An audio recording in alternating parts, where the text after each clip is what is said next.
Welcome back to The Necessary Entrepreneur. This week's guest was Drury, TikTok famous dancing trucker.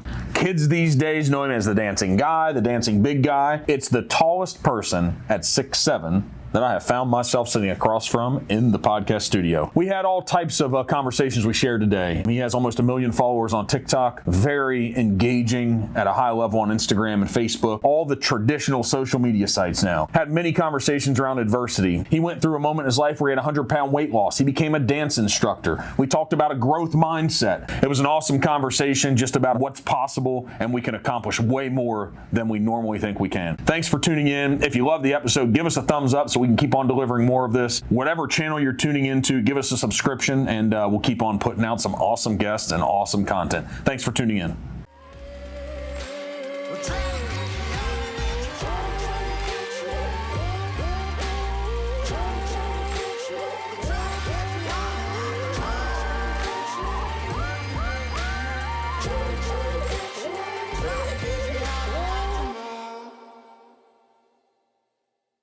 Today, so you're the dancing trucker.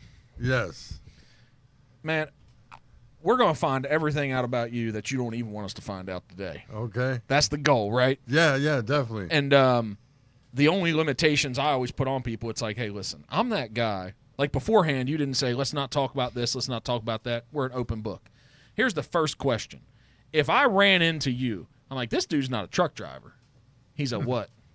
He's a motorcycle dude. Motorcycle dude. That's why I'm like, man, he's got the tattoos and all this. So what's the story behind I see love and I see dance, and what's this one here? Faith.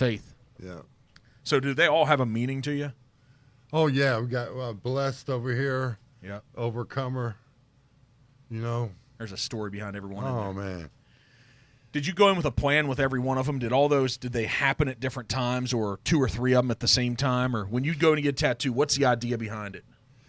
Yeah, just whatever's going on in my life at the time. You know, the old me is dead and gone. It's a Justin Timberlake lyric with T.I. That's when I lost my 100 pounds back in 2012. I thought, I like that. The old me is dead and gone. This is the new me, you know, so. So life has obviously taught you to arrive at this place at 53, right? Right. That's what's so crazy. Isn't that wild? Very wild, bro. What would the 20 20-year-old John have thought about this 53-year-old John? What would he have thought? Like, this is impossible. Like, what?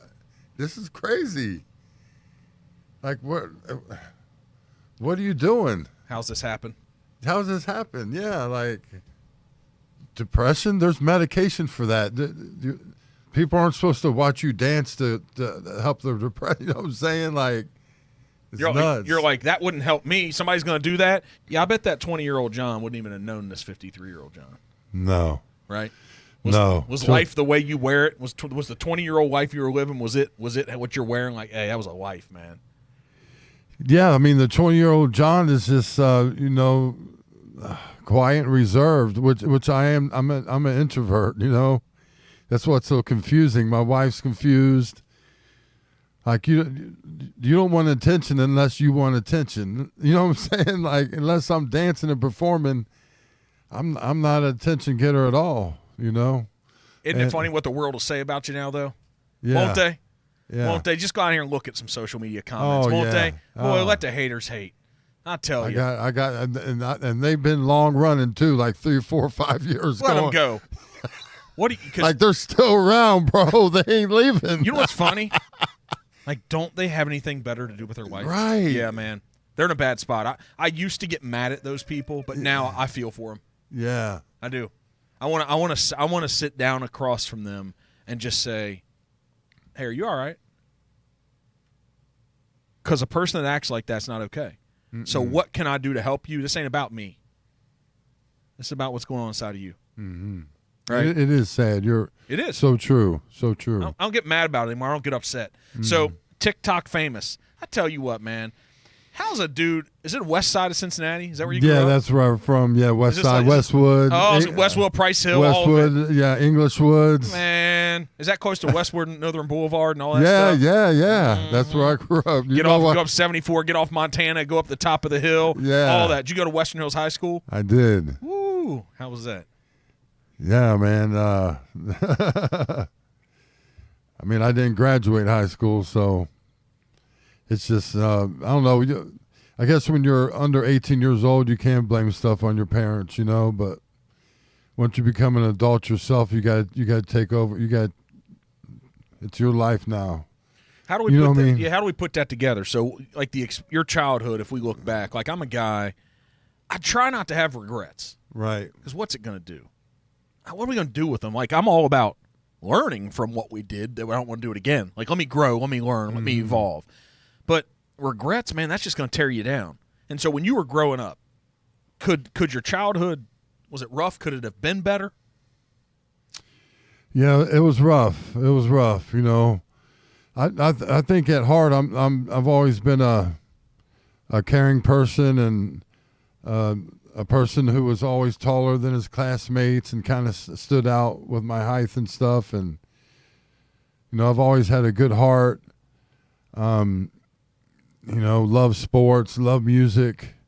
And, even though I was going to school with holes in my shoes and teachers were taking me out, teachers were buying me clothes, T-shirts and underwear. They see they see how I'm showing up to. So, dealing with all that, I did have a loving Christian mother who took me to church 3 times a week, and I focused on church activities. I'd get up there and sing. I played the little snare drum, which is kind of funny looking back, but I was part of Christmas plays. So, even though the neighborhood I lived in, we were very poverty-stricken, my dad would go to St. Vincent de Paul to get vouchers for food and toys. We're just poor, bro, so it was really hard for me to focus on going to school and classwork. So do you think what's the earliest age you remember being nice to people, though? Because if that was your go-to, because if the home life wasn't great. Right, no. When do you remember, like, consciously, like, trying to be nice to other kids or something? I mean, probably like 8 or 10. Yeah. 3rd, 4th, 5th grade.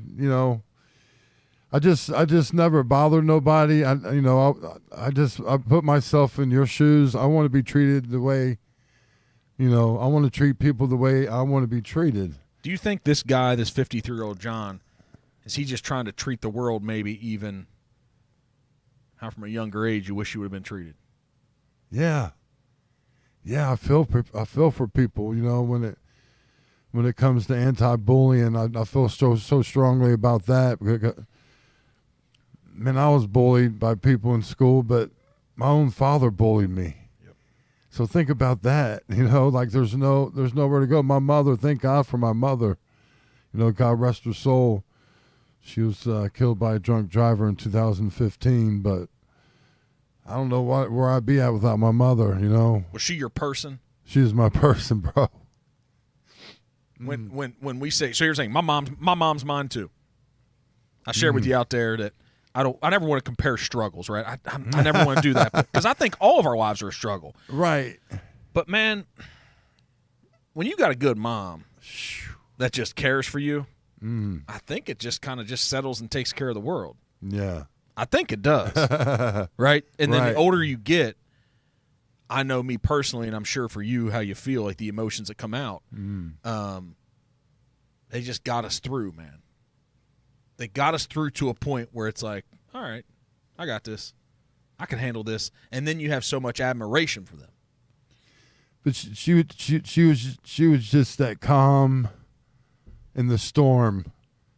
Man, I'm gonna get so what was her name? What we got? Sandy.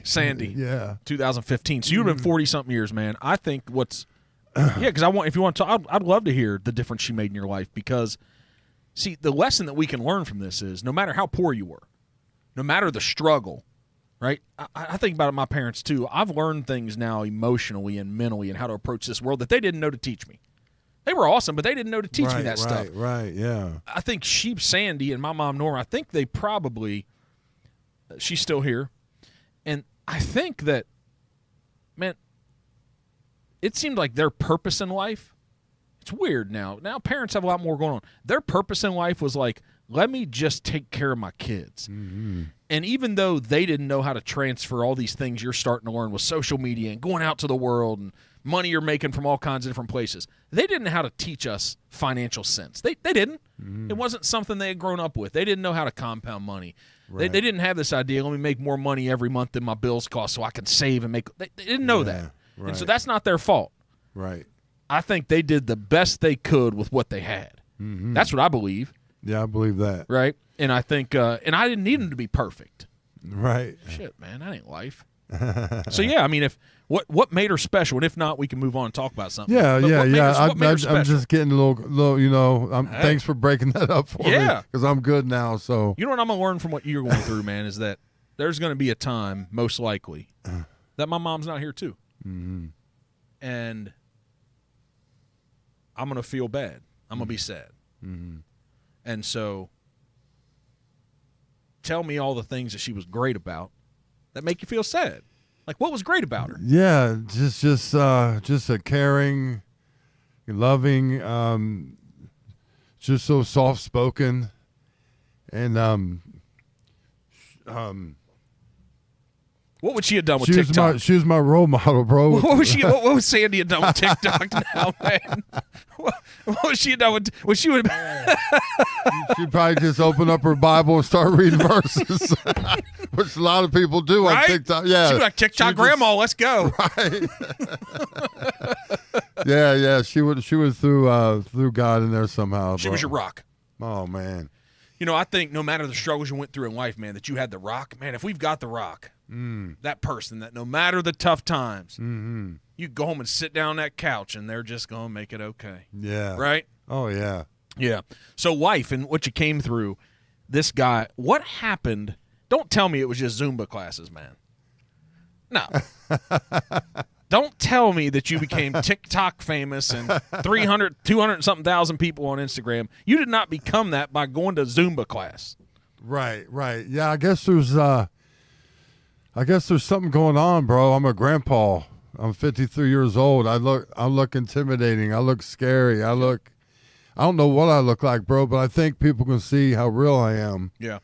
Yeah, on the outside, if you don't talk, yeah. Right, there's a lot going on through someone's mind. Maybe. Yeah, it's like, let me walk on. Let me grow across the street and get on the other side of the sidewalk. No, for real. That's it. I think most people are like, that's dangerous. Yeah. So maybe I try to compensate for that and go out of my way and be extra nice. Maybe that's has something to do because I know the size I am and what I look like. So I try to be extra respectful, nice to people. You know what I'm saying? Like, someone would probably be ready to take me to jail in a heartbeat, bro. Like, I didn't do it. It wasn't me. I was just nice. Is that a crime? Right. I was just nice. Why are you handcuffing me for? Because I'm scared, dang it, John. I'm scared. So this is a complete journey, man. The struggle you've gone through in life. You know, you losing your mom and she was so special, but you wanted to lose all this weight. Like, what's this process of you learning how to take action in the face of adversity? How's that? Because that's what's going on here. Right. Yeah. I mean, just like, like I said, once I become an adult, I get to make my own decisions and create my own reality. And, talking a big game isn't going to do anything. You have to put your words to action and, find a decent career and make some good money. And, it's not all Zumba. I think there may be personality involved here because I have a sense of humor. You know what I mean? I like to laugh and cut up and be silly. Don't take myself too seriously. I think it's a relief for people because for a lot of people, life is serious. You know what I mean? It's just serious. And they see someone like me just letting go, not caring. I mean, I care what people think, but again, I don't. So let's break that down because I 100% agree with you, and I think I know what you mean. But it's not as simple as not caring what people think, right? Right. And then you're like, but I do. So let's see if we can, me and you together, if we can break that down because I do believe for grandkids, for kids coming behind you and be like, man, look what this guy's doing and what's possible. There's going to be a lot of judgment in the world. There's going to be a lot of people with a lot of opinions, right? But reputation also matters. Right. Yeah. Right? Yeah, it definitely does. So the piece about not caring, let's break this down because I agree. What's that? Like, man, I just don't care what people think. What do we mean by that? I think what I mean by that is it's one aspect though. It's just with my dancing, It's just with my dancing because if I want to make someone smile, I have to dance. I can't wait on a special occasion for a wedding, for I don't go clubbing no more. Obviously, I used to hit the dance floor a lot 25 years ago, but so in other words, I'm trying to, especially coming off of Zumba, because I was so dedicated to Zumba. I lost so much weight, and it's so much fun to dance for me. I mean, just dancing is who I am, regardless if I'm a macho-looking guy, regardless if I'm a truck driver, regardless of anything, man. I'm a big fan of music. Obviously, I just love music, all kinds of music, and dancing is therapy for me. You know what I mean? I have to do it. And then dancing does so much for me. And once I found out that my dancing does so much for others, it's game over. Like, my dancing saved your life today. My dancing made you bypass your depression medication. If you're on depression medication, take it. But people tell me, like, I just skipped over my meds today and I just came to your videos type of stuff, See, that's wow. Right, that's wild. Like, and so for you, that's what's fascinating too. It started with the therapy for you. Mm-hmm. When you danced, it just got you through life, didn't it? Yeah. Turn on some music and just start moving if you're the only person in the room. That's it. Right? Yeah. And then something must have happened. You're like, everybody, this is wild for everybody else. I'm laughing. They're looking at me like he's crazy. Right. Man, what I love is you not caring. I remember being that young kid not going on the dance floor because I was worried about what other people were going to think. That 13-year-old kid, those self-esteem issues that most of us had. Oh, yeah. And I still think the 30 and 40 and 50-year-old versions of the most of us, I still think we won't go on the dance floor because we're worried about what other people think. Oh, yeah. I think that's it. And so you're like, I don't care what other people think about me when it comes to me wanting to dance. Right. Their judgment is not going to keep me from going out on the floor. No. And so often in life, it does stop us from doing the things we want. Right. Right. And if it was just that would be different. But this is TikTok based. This is social media based. I don't know, man. People go crazy when they think I ain't going to dance no more because I've said it before. I'm thinking about quitting dancing, man. They go nuts. Like, tell us what going nuts is. Stop dancing. Like, okay, I'm going to keep dancing. I'm not going to stop. What went through your head the first time that you put it out there? Y'all think I'm going to stop dancing? Like, were you serious about it? Like, I think I might stop. Or were you playing games? I might have been playing games a little bit, but man, I don't know. I don't know. The haters come in waves, man. Anytime I'm on the news, in the paper, anything something good happens to me that's well known, they come out, man. Why do you think that is? They're trying to, that's what I don't understand, Mark. Like, I'm trying to do good. Mm-hmm. I have a good heart. I care about people. I want people to be happy and smile. Yep. Why?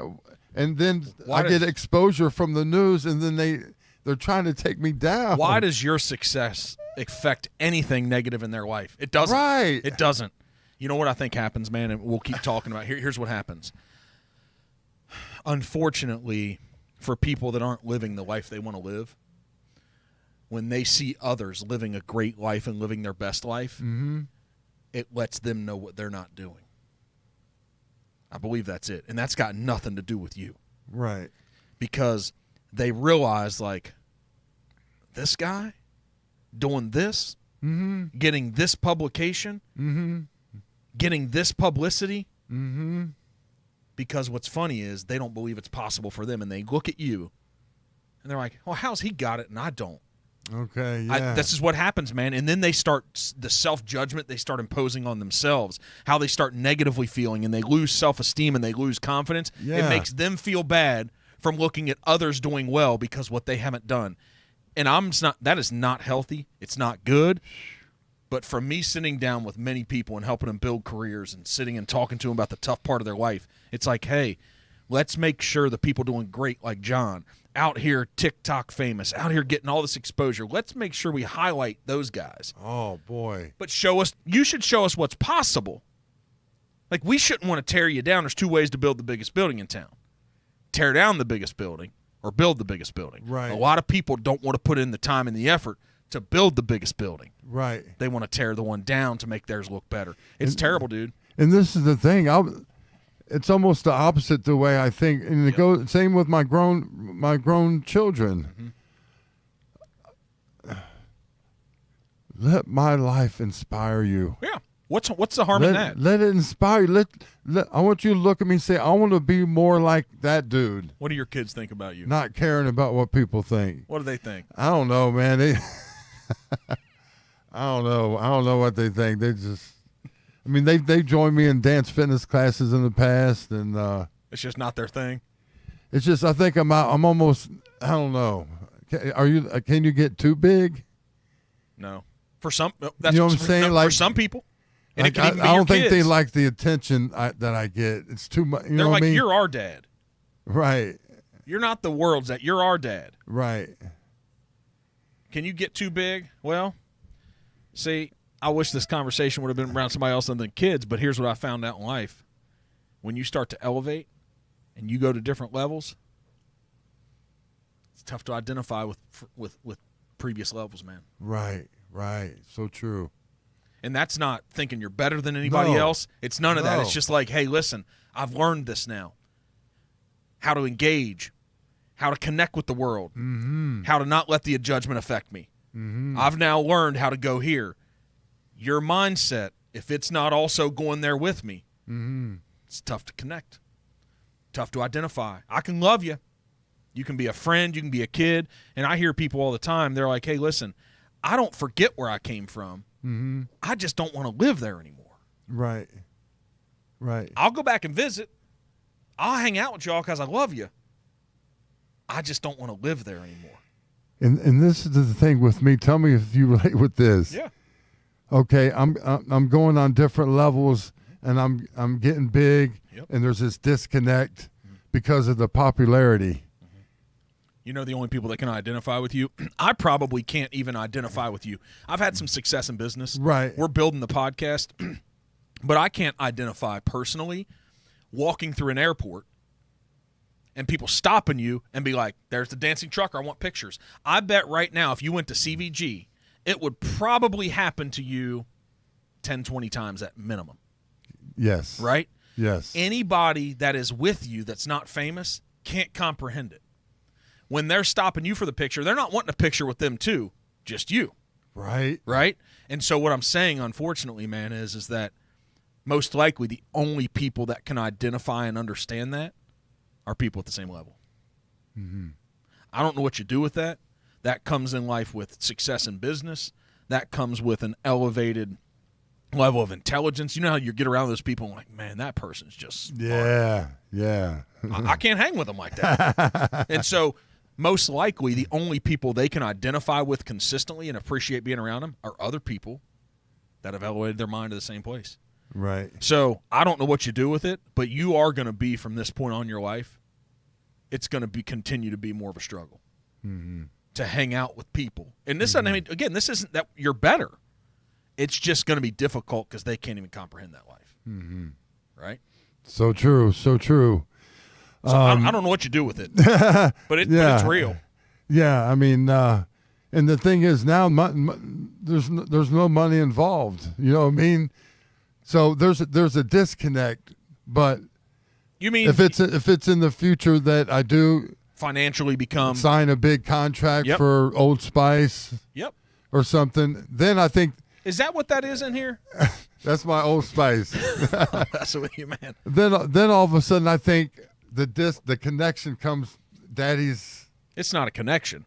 It's a want then, maybe. or Big John. Big John just signed a big deal. Now the connection comes up. But Why? It shouldn't be that way, though. It ain't a big And I connection. could almost see it happening. It's not a big connection. It's like now they got value.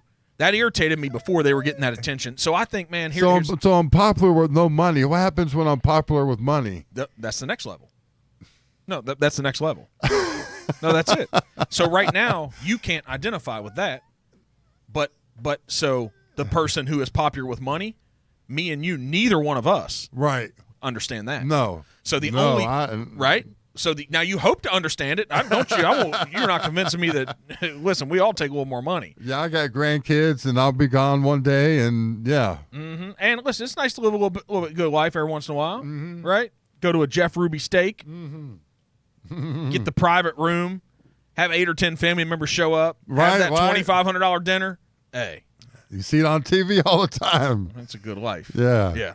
And so I think, but man, what happens is that as we evolve and grow through life, they say that humans change 7 times substantially through your life. Yeah, I can see that, like different lives. Yep. Yeah. And what I believe That's crazy. Some of us get to that life sooner and some get there later. And it's really tough to hang out and identify with people that aren't currently living the same life with you. Mm-hmm. You know how in a relationship, I've been in a relationship for 15 years now, and I'm sure in those 15 years with she and I that there's been moments where we're growing at different times. Mm-hmm. Might be a year or two with you and your wife, a year or two where you're just not connected. Yeah. Not on the same page, right? Yeah. But you're like, hey, this is my dude, this is my lady, we're sticking through, and then they catch up. But there's a commitment and a dedication there. There aren't many people in your life, man, that are that committed and that dedicated to just being there with you. Right. That are willing to like, oh, look at John moving up. Hey, I want to move up with him. Hey, I'm moving a little further. John's one of my guys, man. Like, let me pull him up with me. Mm. You know, man, most people in life, come on. Mm-hmm. This friend thing is overused. Mm-hmm. Yeah. True friend, a friend, that person who when shit's going down, that person you can call, that's showing up. Very few. Very few. I can count them on these 2 hands. Okay. I don't. You probably count them on more, but I'm just telling you, me, I can count them on these 2 hands. Okay. The person that's showing up, regardless of the amount of money, regardless of what they're going to get back, regardless if it's going to be. I'm just telling you, that's what it is for me. So you probably have more. TikTok trucker probably got some people. No, I don't have very many friends, man. I'm later in life too. I'm 53. That's the new 25, baby. So my life isn't that exciting. Huh? I'm just I don't know. To us it looks exciting. I just dance. That's all I do. You understand you're living the life that a ton of us look at and we're like, damn, that'd be fun. Well, that's the thing. The way I see it is like, why do I have haters? And my wife's like, because they see something. There's something going on. Like sometimes I don't see what's going on, and it takes other people to see it. You're doing all the stuff that we wish we could convince ourselves to do, man. I just love to dance and make people smile. It's real simple, Where'd you get those moves, though, for real? Were those natural? Are they natural? Because you got like a consistent 2 or 3 go-to. Yeah. I see it. That one dance. I see it. There's like 3 or 4 But you switch it up a little bit every once in a while. Yeah. I can freestyle it a little bit. Don't tell me you did that shit at like 6. Don't tell me you were 6 years old. No, 6. I was probably about 14, 15, mid-'80s, Run DMC, the hip-hop era, and that's what we did growing up. We didn't fight. We had dance battles on the streets with our big boom boxes, throw the cardboard down. I'm not too far away from you. I saw. I had a couple brothers your age. So. Yep, I saw it going down. I grew up poor too. I'm a Northern Kentucky guy, so it wasn't. But I hung out over there, man. That's how I knew Montana and all that stuff. Yeah. I hung out over there some. Okay. I grew up going to church. Mm-hmm. I did on the west side, down at the bottom of Spring Grove and Winton. Okay. Went to a church that they rented out the Vets Hall right there. Okay. But I was a Saturday church guy. Everybody thought I was Jewish, man. Oh yeah. There was some Old Testament, eating kosher, not celebrating holidays, no birthdays. That stuff was considered pagan. Oh, okay. That's why they thought I was Jewish. Wow. Yeah. So it was wild, man. And then having one parent that reinforced doing it the right way and the other person that just talked about doing it the right way, but they weren't living the life. Mm-hmm. That hypocrisy thing that we get to experience, that was good. Yeah. So where did your faith and religion and Christianity, where'd that come from? Was it your mom? Did she instill that? Yeah, it was my mother, 100%. And, like I said, we just went to church a couple times Sunday morning, Sunday morning, Sunday night, and then Thursday night as well. So, just always had strong faith in God. And, I kind of went too far with the crown of thorns, but Are you trying to tell us something? I'm not man? blasphemous. I don't think I'm Jesus, but it's a representation of what he went through. 'Cause this hurt real bad on the forehead, but he went through much more. I don't want to get too preachy or nothing, but See, I'm okay. I respect the differences everybody has. You can get preachy. It doesn't matter. It doesn't matter to me, man. I think God's already laid out my life for me. You believe that? Yeah, completely. So it makes me relax a little bit knowing that whatever happens there's a reason for it. I would get fired from jobs and my wife would get upset, and I'm like, it's okay. It's all right. I'm not supposed to work here. I'll get another job or whatever, my mother passing or just whatever tragedy happens in life. It makes it easier that way. So how'd you get through that? Not to go, because, again, I'm not trying to break you down and talk about stuff, but when that happened, 2015, how'd you get through it? Because that's what so many people in life, right? Mm-hmm. That is, so many of us struggle in these moments of trauma, in the moments of massive loss. And I think so many people are searching, like, how do I carry on with my life? How do I still find purpose? Mm-hmm. How do I get up every day and, like, this is worth it? Mm-hmm. How do you get through that? And your wife, what helped? Yeah, I think what helped was I was doing dance fitness at the time. She passed, and so I could just quit dancing completely for a whole year. No dance fitness, no nothing. I was just grieving so much, and the young man who killed her was 21 years old, and I forgive him 100%. I actually helped him get out of prison early, and I think that helped me move forward. Believe it or not, how crazy is that? Like, you're telling me you helping the man who killed your mother get released from prison early is helping you move forward. That's what I'm saying. That's what I'm saying. My mother would have wanted that. He's 21 years old. I don't know what he's doing today. I have no idea. But I feel good with that decision. It's just she's already gone. Yeah, right. Yeah. And man, that's hard to get to. Yeah. I'm just kudos to you, man, for taking that perspective. Because I don't think that's inside of me. Okay. I'm being real. Yeah. I guess you don't know until you go through it, but I don't think it's inside of me. I'm that eye for an eye dude, unfortunately, and I'm not saying it's right. But that's me.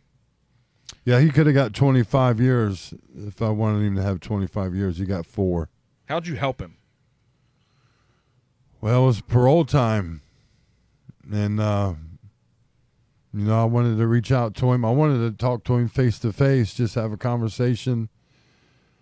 Didn't get a chance to do that, but they released him. Did you write a letter?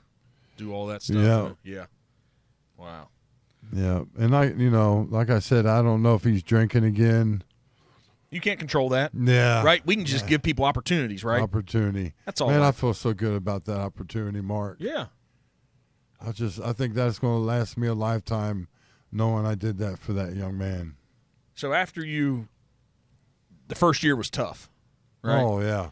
And if it was tough on you, it means it was tough on the people around you too. Yeah, my wife, kids. The ones that love you. Yeah. Because that's when it's painful, is the people that are left behind when people pass. It's the pain they're going through. And so what happened after that year, though? And you're like, let me start. Do you remember the moment, like, hey, life's still here. Do I need to still – what's going on? Actually, it wasn't a year. It was a year and a half to 2 years. Okay. But something spoke to me inside. I was helping people lose weight. I was certified as a dance instructor teaching my classes now. Man, get up out of here. Yeah. So I'm trying to. I just want to help people. I guess that's who I am. That's who my mother was. Was that passion to help other people lose weight? Yeah. Come to my classes. Let's burn some calories. I did it. Mm-hmm. You can. You can too. I want to inspire people to lose. And fitness is wishy-washy, bro. Summertime, no one ain't showing. Winter time, January, February, we were popping. New Year's resolution. So it kind of faded away, the dance fitness stuff. But when my mother passed, man, it took about a year and a half to 2 years. Something spoke to me 2 weeks in a row, and it wouldn't let me go. It just kept saying, go to the streets and dance. Take your talents to the streets. And then you took action. Then I took action. I think so many people do have that voice in their head, but they don't take action. So why'd you take action? Oh, man, I just felt like, because I thought, you can't just go to the street and dance. You can't do that. So I was established as the dancing trucker already. I kind of had that name since 2014.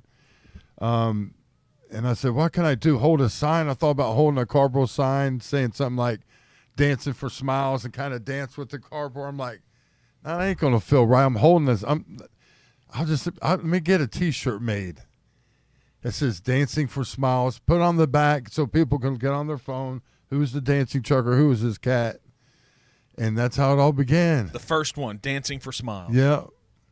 How many shirts you got now? I got a bunch of them, man. Do people send them to you? No, well, that ain't cool. I gotta get rid of this. No, you put it right there. No, you can put it on top of that. Oh, okay. Yeah, put it right there, man. You're good. Okay. Man, they don't send you shirts. Well, some people, if they want me to advertise their company, they'll send me a shirt to wear. Yeah, but you're like, you better give me that check. You better send a little money with it. A little money, yeah. Come on, man. Yeah. So how do you decide on them? So first one, and today's TikTok famous. Yeah. You got you won about anti-bullying. Yeah, stop bullying. I wore that to. Well, I've worn it a few times, but I had that on when I got on stage at the Voice of America. How'd that go? That promoter was here before. He was here a couple months ago. Oh, okay. And we talked about it. So wearing his bald head and everything, right? So you got that in common with him, right? Yeah. Was it good the first time up there? Was there a lot of people in attendance? Yeah. What did it look like when you were on stage? It looked like there's about 20,000 people out there. So it was good. Yeah. That's a good turnout for the first one. It was an awesome. I went Saturday and Sunday. So who hired you to go do it? I hope they paid you a couple dollars. No, I had to buy a ticket. I got a ticket. I bought. Yeah. So I just that's what I do though. If I go to concerts, I dance. Mm-hmm. Everywhere I go, I dance. So. But you got on stage. I got on stage. Nico Moon was the country artist. They reached out to me, and got you on stage. That was pretty cool. Were you up there for a whole song? 1 minute, about a minute. Yeah, about half a song. Was everybody like, "What is he doing up here?" You think probably like what's going on here, right? But yeah, I had my Stop Bullying shirt on that day. So what's that? So the experience about life you're getting to live, that's cool, man. How many people are going to get on a stage at a huge music festival and be able to go up there and dance? Most of us going to get tackled if we try to do that. Right. And then probably a VIP section, hanging out with people afterwards, meeting some stars. I'm sure they better have treated you that way. It was pretty quick. We better get you better representation. Has anybody reached out like to be your manager and we can do this? And has that happened? That's happened a couple of times. I mean, I've done some stuff in Vegas with AARP back in 2013, and I've been on the Steve Harvey show. And so, my wife always says, "Don't you dare! You're your own manager." And I listen to her. I'm like, "You're right. No one's going to promote me like I promote myself. Nobody." And of course the haters and be nice. You're promoting yourself. Yeah, that's kind of what I do. If you don't, who's going to? Right. I just don't I don't get it. I don't think I'm better in this whole process. I don't think I'm better than anyone else. I'm probably more humble than a lot of people, but I'm doing what I have to do. I have a vision. I have to stick to that vision. No one else is going to promote me. No one else. If I'm at a concert or if I'm at an event and I'm being seen, man, people need to know who the dancing trucker is, bro. I know that maybe don't sound humble, man, but I help a lot of people. I have to be seen. Here's what I had a sales meeting before this today with a bunch of our realtors. And what were there? I don't know, 25 people in there? Probably. And here's what I told them. Because, see, we're salespeople, but I'm trying to get them to understand how to engage with folks, with consumers. Like, hey, we ain't selling houses. Like, I know how to sell a house. I know what that is, right? We're trying to let you know. I'm trying to sell my services and how I can do a better job than other people. And I said, y'all, imagine this.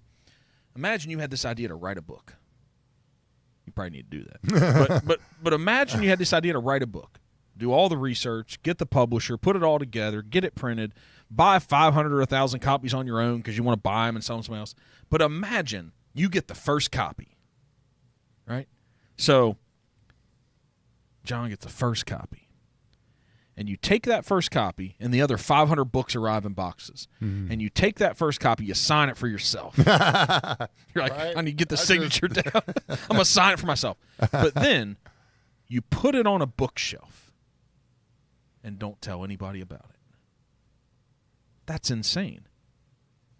Right. You got to promote what you're doing. If you don't go out and tell the world about what the heck you're doing or what you have going on, at your fingertips. This? Yep. That's all it is. That would be insanity to have this and me not do something with it. Yeah, man. I'm on the place I am. Thank you, Steve Jobs. I love you. Right? Isn't that wild? Rest in peace, bro. This is the difference. I'm not sitting here today without that phone. Yeah. And doesn't it just unlock the world for us? I think, man. Because I do good with this. Yeah. I don't do evil or bad. I don't say negative things about people in comments. None of that. So it's all positive. Yeah. So what do you think? What's on your mind in August of 2023? If me and you were just sitting down, so I'm not really a drinker. We got bourbon and stuff in here. I'm not really a drinker. But if we sat down and I'd be like, give me an unsweet tea and get some sweetener, and what would you drink? A beer, Bud Light. There you go. Okay. All right. So we sit down and we're having the drinks, and I'm like, nobody else is around. I'd be like, man, What's on your mind? What's on your mind? In August of 2023, when you wake up to the life you have, what creeps in the head? What's on your mind? What's going on? What are you thinking about? I'm thinking about making my dreams come true. And that's expanding my reach on social media. I'm that close to 1 million followers on TikTok. I'm thinking about how to make it 1.5 million. You know, a lot of people are shy about the numbers. I embrace the numbers. That's all I think about. Growth, growth, growth, growth. We need to grow. How can I grow? I need to see different people. I've been seeing these people, the same people on the street corner. Let's move to restaurants. Let's go in restaurants, malls. Here today. Here, let's get on podcasts. Let's get on a mini podcast. I was with Jay 2 days ago down in Native. Yeah. Those guys are fun. So, I mean, it's just connecting with, it's just. So growth is on your mind. Growth, baby. Growth. Is there anybody else in your world that also is thinking that? Or do they think, man, he's wild? Yeah. There's no, you already said it, man. My wife understands a little bit, man, but she lets me go. Thank God for her. Because if she didn't, it wouldn't work. It wouldn't work. It wouldn't work. It would not. Without her being by my side, I'm not doing this. Yep. And if she's not even if it frustrates her, if she's not letting you be who you need to be in life, it doesn't work. Nope. You feel less than. You feel unfulfilled. You feel like, so that's important. So it's like you got your person there. Right. But man, you got to get other people around you that have this growth as well, this growth mindset. Yeah. You have to. If not, you're doing it all on your own. I am. Been doing it on my own the whole time. Yeah, see, you're at this next spot where now it's even time to level up again. Mm-hmm. You got to go out and spend all your time around those people because they're where you're at or beyond you, and they're going to have the tools, the perspective, right? They're going to have it. Right. That's what you got to go out and find because I'm like, man, if you're waking up to that every day, you need people around you that everything they say speaks to that. Oh man, I mean, I can only imagine that, bro. Well, but you're there, like though. if I had people feeding into me, Yes. I mean, they feed into me online, but that's comments, that's screens. You got to go If find. I had people telling me that in Yep. person, talking to me, that- looking me in my eye, like, bro, we're with you. We see what you see. We're with you. Let's go. But then this too, like people that really care, that want to see your growth. And I truly believe, man, beyond your wife, the only people that really know how to give you advice and to connect are people who have been there before. Mm-hmm. I get tired of people trying to tell me what to do that haven't been there before. Right. It's idiotic. It's like everything in life, I'll treat you nice, you're an okay person, but don't you tell me about this. Because you don't know. Yeah. Yeah, man, if you find those people, there's your $1.5 million unlock. Because isn't it hard, like you trying to figure it out? Like this next step's hard. Like getting to where you're at was hard. It's a lot of time, but this next one's hard. Yeah. Yeah. I've had 500,000 followers on TikTok wiped away. Gone. That was 2 or 3 years ago. What happened? This 890,000's coming off of that. So tell me, why didn't I give up? I mean, Why didn't you? I should have gave up, man. Like the haters finally did it. They took my TikTok. They took 500,000 followers away from me. I should be done. But look where Now you're at 890. So why keep going? What's that say? Oh my This gosh. vision. I mean, the vision oh my for your God, life. bros. I can't even believe that I came back like that. What happened? Is there something that happened? We don't have to talk about it if not. I mean, I didn't. You lost $500,000. It's just people reporting like I'm dancing too close to the cars on the street corner. That was what a couple of them was, and then I was kind of taking other people's videos and making them my own type of thing. So I was cheating a little bit. Like I don't know, man. It's still stupid stuff. I mean, Stupid. Yeah. but I mean, I didn't fight nothing. Yeah. You just let it be. I let it be. Even with 500,000 followers, I wasn't fighting nothing because I guess this time is different. The very first time someone reported a BS video on me, I responded and they took it down, and it ain't happened since. Yep. There you go. There you go. So, well, you know what you're doing. I mean, in life, don't we learn the most through failure? Yeah. A lot of people quit, but you didn't. I'm like, when did that happen? Where you lose the $500,000? it was 2023. I think it was like 2021, 20. 3 years ago. 3 years ago, yeah. Okay, and you didn't quit. I'm like, I just made another TikTok, and I'm going to tell you something that's going to blow your mind. In March of this year, I had 17,000 followers. March, April, May, June, July. So in 6 months, I've gained a whole lot. 890. Yeah, so What happened? this momentum's going. What We happened? can't stop this momentum, Yeah, bro. so what we got to get to 2, 3, 4, 5 million. Yeah. Do you know what happened?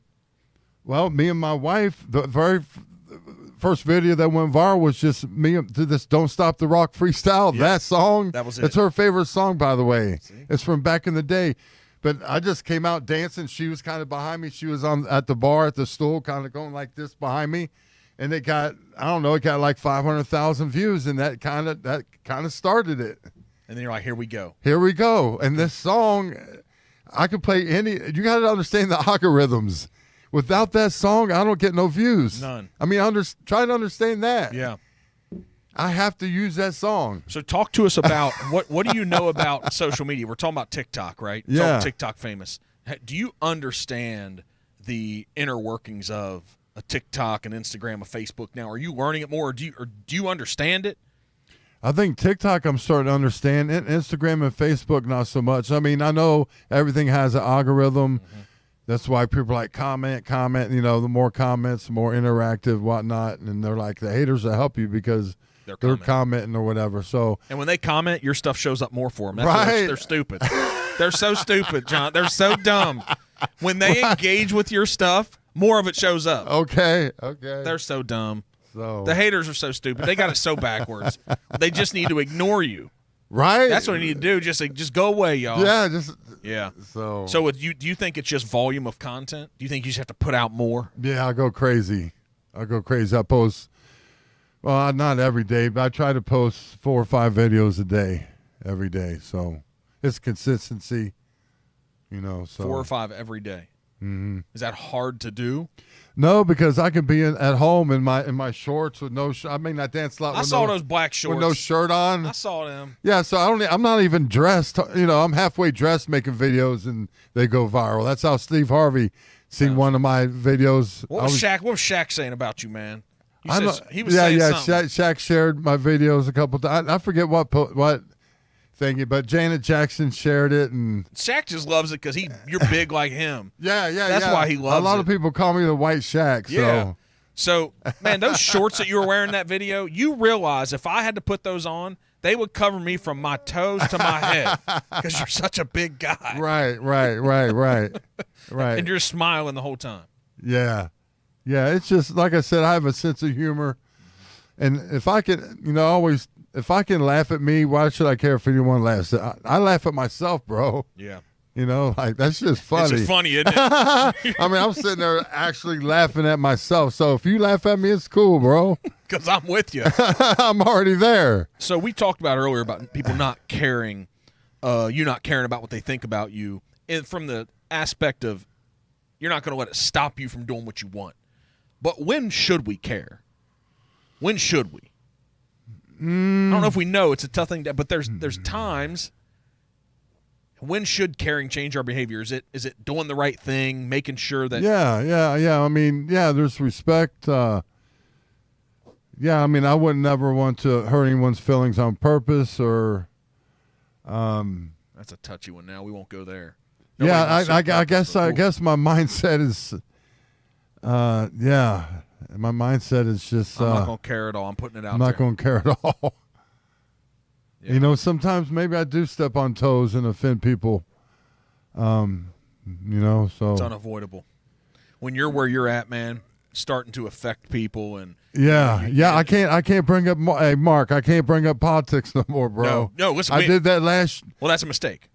I got killed on Instagram. You can't. I did it to myself, but no more. I hate that, but you can't. Right. You can't. I can't. Nope. Okay. It's dangerous for.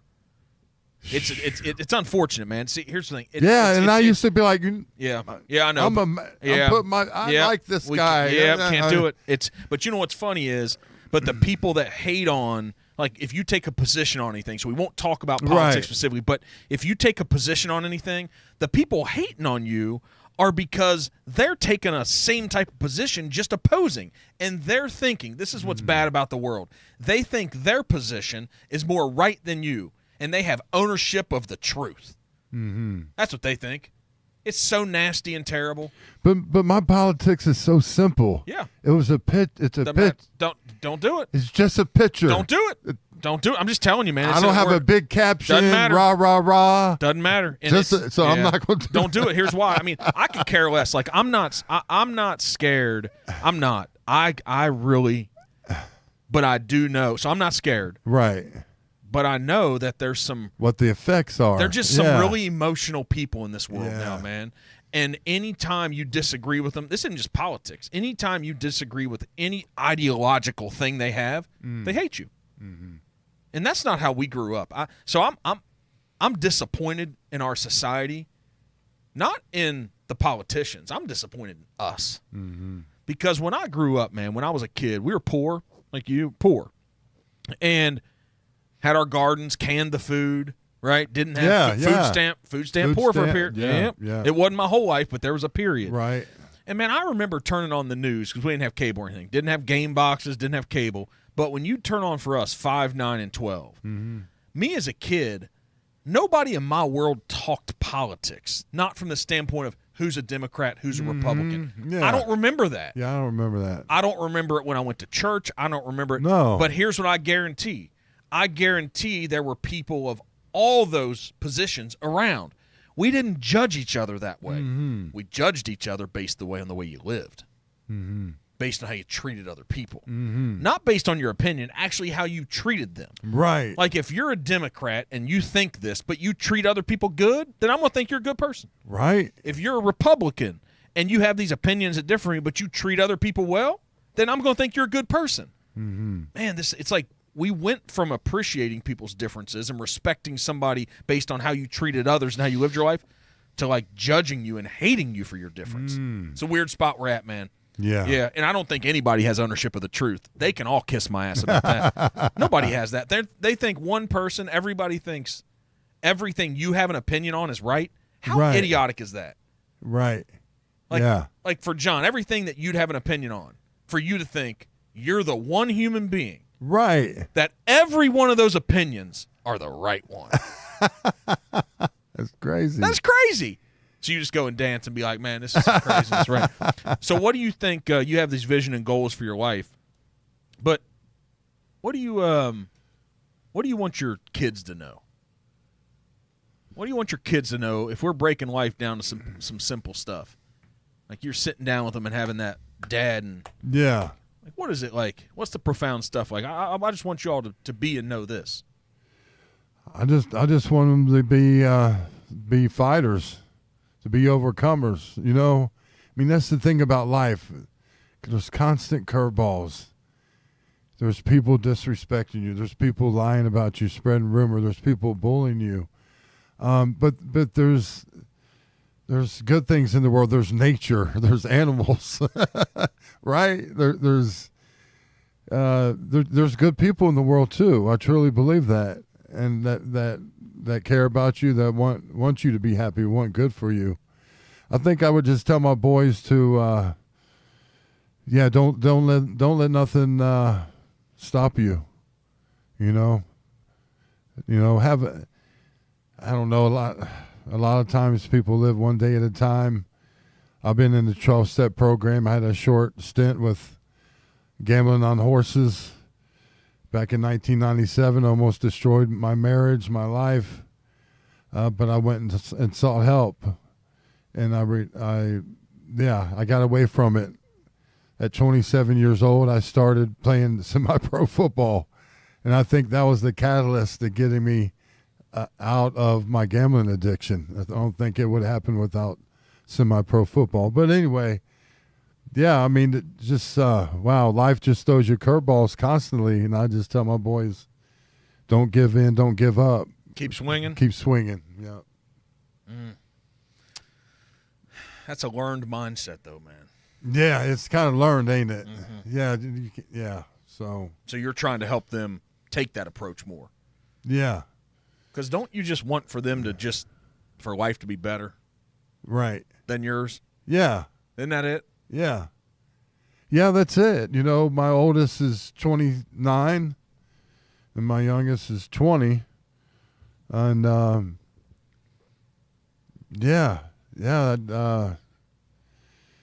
how hard is it to see them making mistakes? I don't have kids. Oh, okay. Yeah. I don't have kids. How hard is it to see them making mistakes?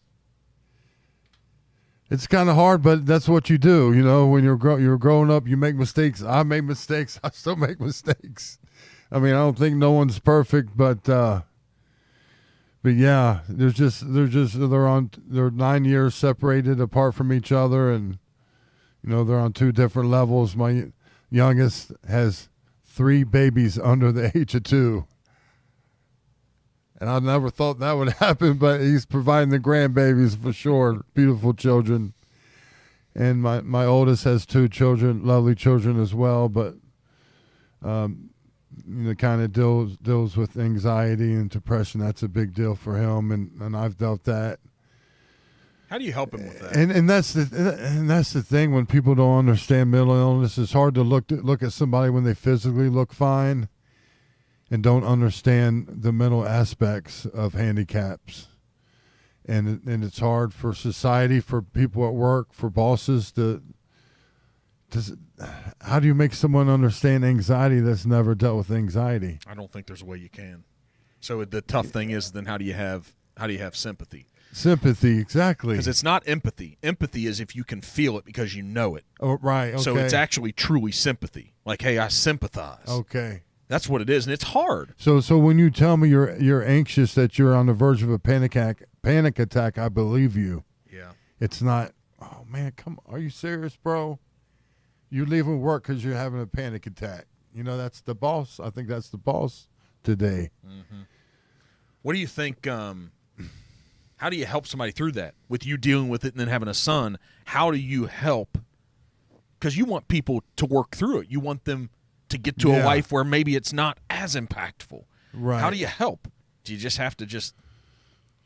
Because I'm not a guy who likes to throw up my hands in situations. Yeah. I hate that. I'm a take action guy. Right. See a problem, let's find the solve. Right. I think what I would say is I'm in the position I am now. I feel very blessed and very fortunate, and I watch a lot of YouTube videos. A lot. It's amazing what YouTube does for your mental health, I swear. Good? Very good. Very good. The information you receive as far as self-esteem, self-confidence, anxiety, depression, and so many Les Gaines, Steve Harvey. There's so many people out there helping me. I know I help people, but there's people helping me. But is that training? So is that training the brain to feel and think? Yeah, it's like training the brain. Yeah, you just said it's that's crazy, but it's training the brain. It's like how can you overcome depression with self-help? I've done it. I don't believe in medication. I'm not against medication. I just don't feel right. I don't want. My uncle was this paranoid schizophrenic in Longview in Romans. My father would take me and my sister to visit him, being 7 and 8 years old, and we would just sit there in Longview. And everybody's just drugged out, bro. Yep. And I'm afraid of medication. I don't like taking ibuprofen. So, I just want to tell my son that I've been exactly where you're at, man. I've been right there. And look where I'm at today. That's all I want. And I don't think that's inspiration for him, though. I don't think he finds inspiration out of that, unfortunately. Yeah, because you just want him to have just a happy life, right? Doesn't matter what he's doing. Doesn't necessarily how much money he's making. No. It's like you just want him to just be happy. Yeah, live your best life. And anxiety and depression will steal your best life from you.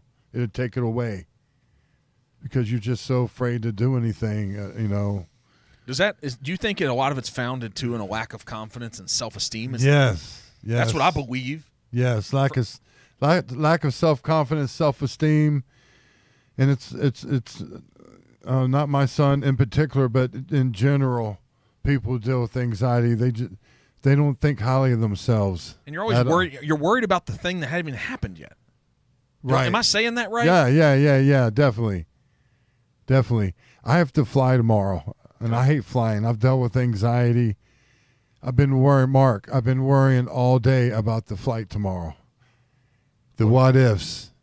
The what ifs will drive you crazy when it comes to getting on the airplane. Completely out of your control. Completely crazy. And out of your control. And right? And I'm like, the very first time I got on a plane was in 2008. This is going to be funny. We were going out to L.A. for my wife's conference and the connecting flight out of Dayton to Chicago to L.A., very first time flying, and she got freaked out. She ain't flown since she was like 9 years old. This is in 2008. Bro, the plane, the get in the plane, the top of the plane was right here to my boobs. That's how small it was. And I went like this, and I got in, and I stood there, and I said, I'm not doing this. She said, stop, sit down. And I looked at everybody, and I thought, well, they're in here.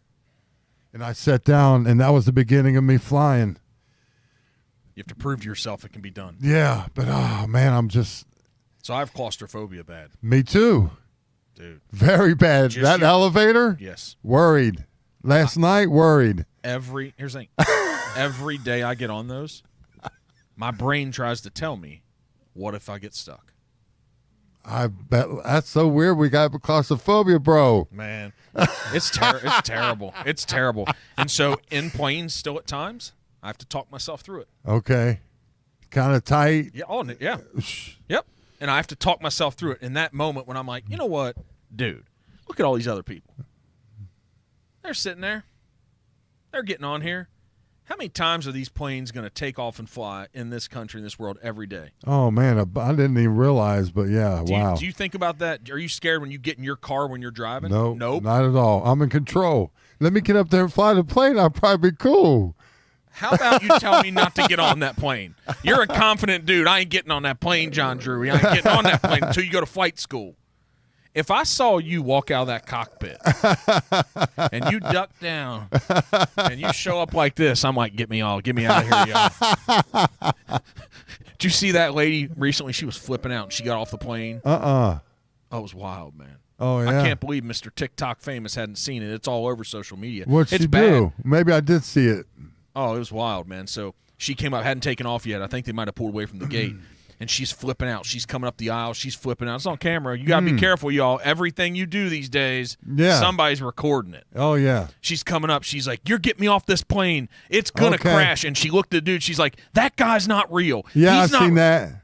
And she was flipping out. She believed it, right? She was just flipping out. That's it. Okay. I don't know why, but I think it happened. I believe there was somebody on there. She was having a domestic fight with a dude, too. And I don't know if it was him. Was she drunk? Or I don't know. Okay. I don't know. I don't know what it was. But I just know that if I saw you come out of the cockpit. Acting like that? Or you don't even have to act like that. just flying the plane. Oh, yeah.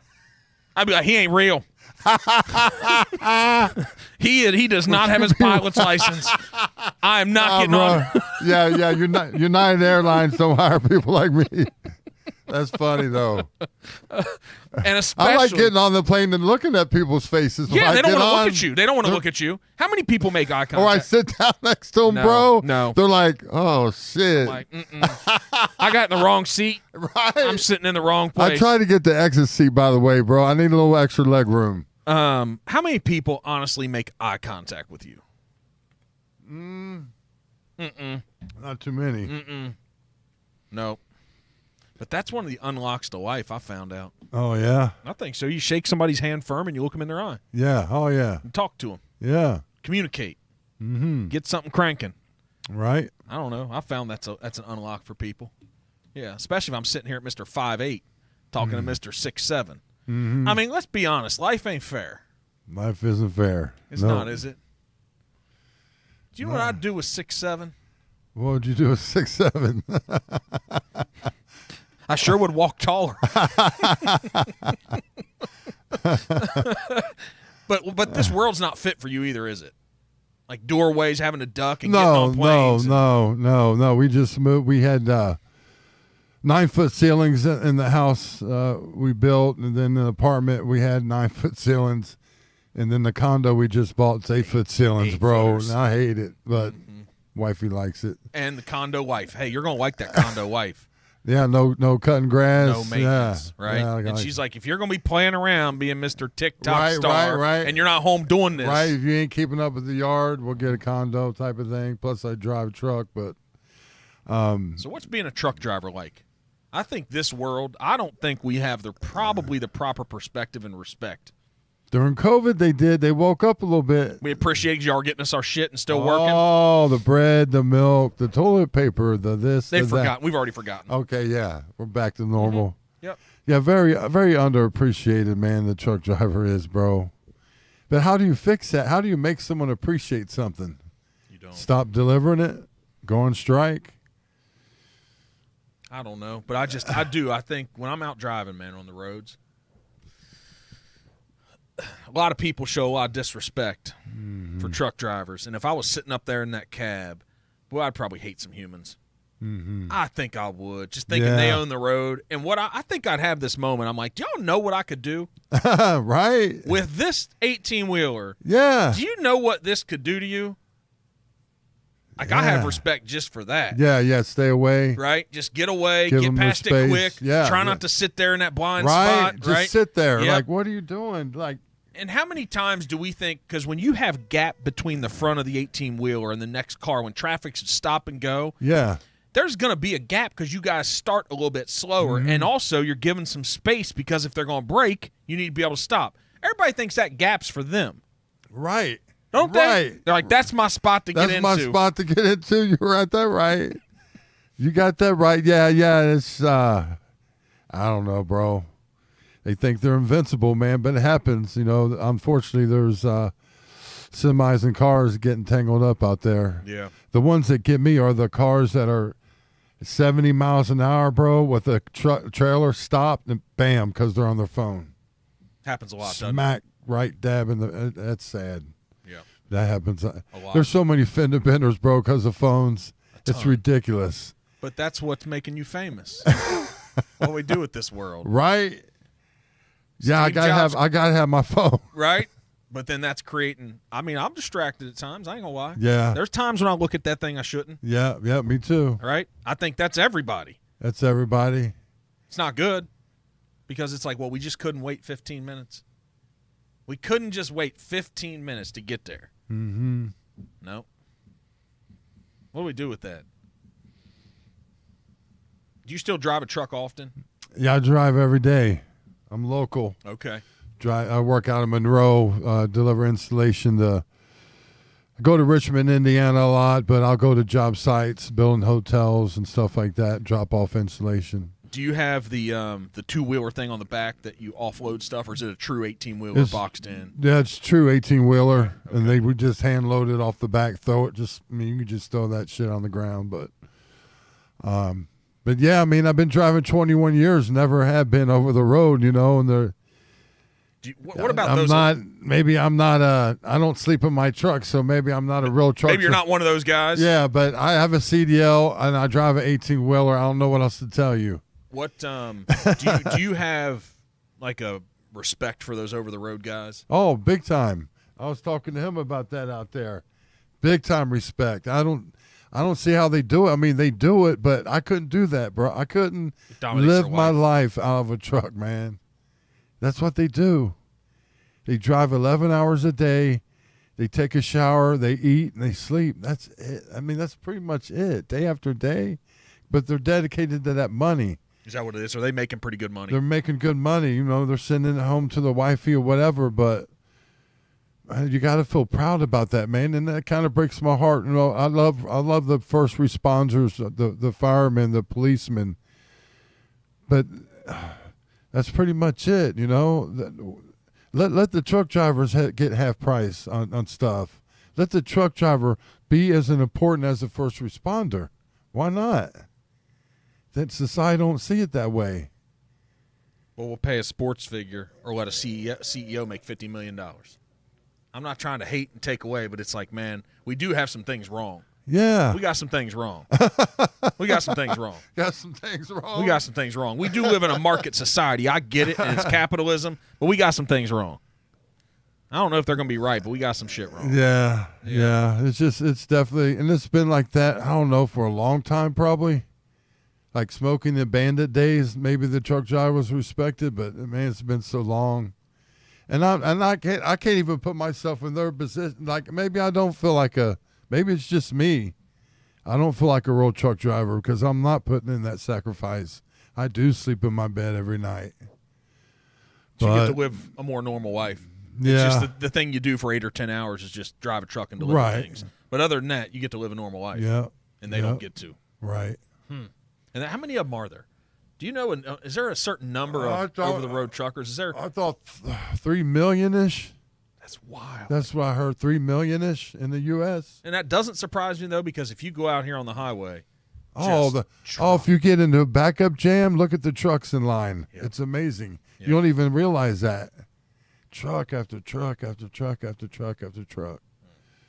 When they see you, when all these people who are truck drivers, what do they say about you? Oh, I don't interact with them. But some of them, every once in a while, you stop and get some gas, or do you fill up at your? Yeah, no, I go to regular like Speedway. Speedway is a good one I go to right by us, but nobody notices you at the gas station? They do notice me. Truck drivers, some of them are really, really happy and excited, dude. It's just different. It's just when you know me, you know me. If you don't know me, it could be a bad thing if you don't know me because they're looking at me and you're judging me. But if you know me, it's a response. It's a crazy response. Is there any meanness in there? Honestly, because I can tell you, I got something, man. I have something. I'm not a mean, angry guy. I care about people, but he said, "Is there any meanness in there?" the people that really know me, they know there's good stuff in here, but I think every human's got a place. You don't want the bad version. Right. I don't know. Well, there's a lot of people who don't have. You don't want the bad version. Okay. Yeah. No, that's what. But about you. But I think it's important as a human to be that, because there are some bad people out here. Mm-hmm. There are some. There's some criminals, man. There are some bad people. Yeah. And then if you interact with them, so that's what I'm wondering. The people that are looking at you and staring at you, and you're like, you don't want none. No one gives me any attitudes, bro. Why not? You know, they give it to me. I'm 5'8". Like, yeah. Bro, yeah. Boy, Yep. I'm gonna call the wife ain't fair person. I'm calling them. I'm calling the department about wife ain't fair. They don't give you no grief. I bet your sons do a little bit. Yeah, probably a little bit. Are they tall like you? They are. Yeah. My oldest is 6'3". My father was 6'3". I think all my uncles were 6'3". My youngest is 6'6". Well, he thinks he's just tough. Too. Yeah, he's a tall boy. Yeah, he's tough. 20 Wears years the same old. shoe size 14. Yeah. I don't know. He's such a soft-hearted dude. Is he? Same as his father, and it seems like people pick on him a little bit, kind of take advantage of his niceness a little bit. But it is what it is, man. I mean, I guess we just kind of make our own way. I guess we know when to put the hammer down. I don't know. I mean, you're like, I don't have I haven't had to put the hammer down in a long time. Long time. Yeah. So what do you hope for? What do you hope for John's life over the next 12 to 24 months? What do you hope? We want growth. We talked about that. Yeah. We want growth. I think I'm just looking for that breakthrough. TV has always been a dream of mine. America's Got Talent. I think I'm on the verge of being on America's Got Talent summer 2024. You think so? I've been denied like 9 times, but they're coming back. So, do they reach out to you? They reached out to me the last couple years. I think last year I didn't do what they wanted me to do, so they gave up on me. I'm not jumping through hoops no more. You know who I am after 9 auditions. See, there he is. See, there he is. Exactly. He showed you up. either want me or you don't. So, remains to be seen for 2024 America's Got Talent. But, the Today Show, Good Morning America could do so good for me. And I know the power of this in a certain age demographic on TikTok, because they act that way when I'm out in public. When I'm at high school football games, they come running and screaming. Just Justin Bieber behind me? Or no, my wife. No. They're running after you, bro. So I know the power of TikTok, but I still think, the Today Show, Good Morning America, or maybe another talk show, Kelly Clarkson, just something nationally broadcasted, CNN, anything, just who's the day, man, that would be so great if Today Show, Good Morning America, CNN, Fox News, Fox and Friends, Kelly Clarkson Show, America's Got Talent, do a B-roll behind the scenes before I get on the stage. Who is the dancing trucker? And just let me tell them. Show some video. All these kids, when they run up to you, they don't even know your name. They just know the dancing That's trucker. it, the dancing man. That's the brand. They don't. Yeah, the dancing guy, the dancing man, the this, Hey, the that. When you going to break out a new dance, though? That's what I want to know. Yeah, I know. I need to. I don't know, man. This one's sticking. Hold on It's now. Sticking way You're trying to go to the next level. I know. This one got you here. Right. You got to drop something on us. Right. That's like, oh. You don't like Yeah. that country guy, that song that just hit? The Richmond, North of Richmond. Have you seen it? This dude doesn't have a contract or anything. Oh, okay. And it's the #1 Billboard song. The guy's name's like Oliver Anthony or something. That's not his Really? real name. Like a no-name guy, or just no one knows of him? They didn't know about him until 3 weeks ago, Okay. and now he's #1. How? Like through YouTube, or? Yeah. And they offered him, somebody came and offered him $8 million, and he went, I'm not for sale. Are you serious? Mm-hmm. One song? Here's what it is right here. So that's what dude looks like too. I've been seeing his face pop up. That's him. Oh, It's no, this. I It's didn't this dig into it. Richmond, North of Richmond, and it's a hell of a song. And Oliver Anthony, that's not his real name, but that's like his. And now everybody's trying to make it political. Okay. Now he's punching down. There's this statement on there that says, if you're 300 pounds, if you're 5'3" and 300 pounds, we shouldn't be paying for your bag of fudge rounds. Wow. Is he big man? Is he? No, I don't know, but I think he grew up poor. That's kind of going crazy now? Not kind of. It's gone It's crazy. number one on Billboard. And so that's what I'm saying. Like that, this stuff that like you went viral. Dancing guy, dancing trucker. Man, there's things that hit. You need a new dance. Okay. Yeah, I haven't even thought about it. I mean, I have, but not seriously. And not to eliminate the one, but Right, you need a right. new one. You got to Just give add Good Morning to it. America a reason like, oh, dancing trucker. Okay. Musicians have new albums. Dancing trucker got a new dance. Yeah. Well, I need to be pushed a little bit more to. Well, come on. I mean, the one you got's good. It got you to 900. It's going to get you to Yeah. $1 million. Yeah. You got to come up with a new dance. Yeah. Yeah, I've been trying to switch up the song a little bit and see the different, and I'm like, nothing pops like this. So No, keep new doing- dance, but I keep the song. Yeah, no, but I'm saying another one. You know how musicians like, hey, I want to go on tour. I got to write another album. Yeah. Okay. They still play the old songs too. Right, true, But you got to give them the new stuff. Okay. Right? I have to do that. That's all I'm saying. So when I went and she took me to a Dwight Yoakam concert locally a couple weeks ago and we went, everybody's wondering, like, you want the old songs, but give me a new one or two. Mm-hmm. Right? Now, don't just try to sell your album, but give me a little something. Man, you got to be like, Madonna. She put out, how many? Like 18 albums. Yeah. Janet Jackson, she shared your stuff. She put out a lot of albums. Yeah. It's time for another album, John. Right. Yeah, I agree. Okay. Come on. You're not a one-hit wonder. Yeah, I don't know, man. That's Huh? all I know is you got to keep growing. That's what I'm saying right there. Growth. And Whatever helps us grow. And what I've learned from growth is I got to do more. I got to learn something new. A little new technique. Tweak it a little bit. Right. Take what I've learned. You're still going to get that. They got me here, but let me do something else. Right. And they're not all going to work.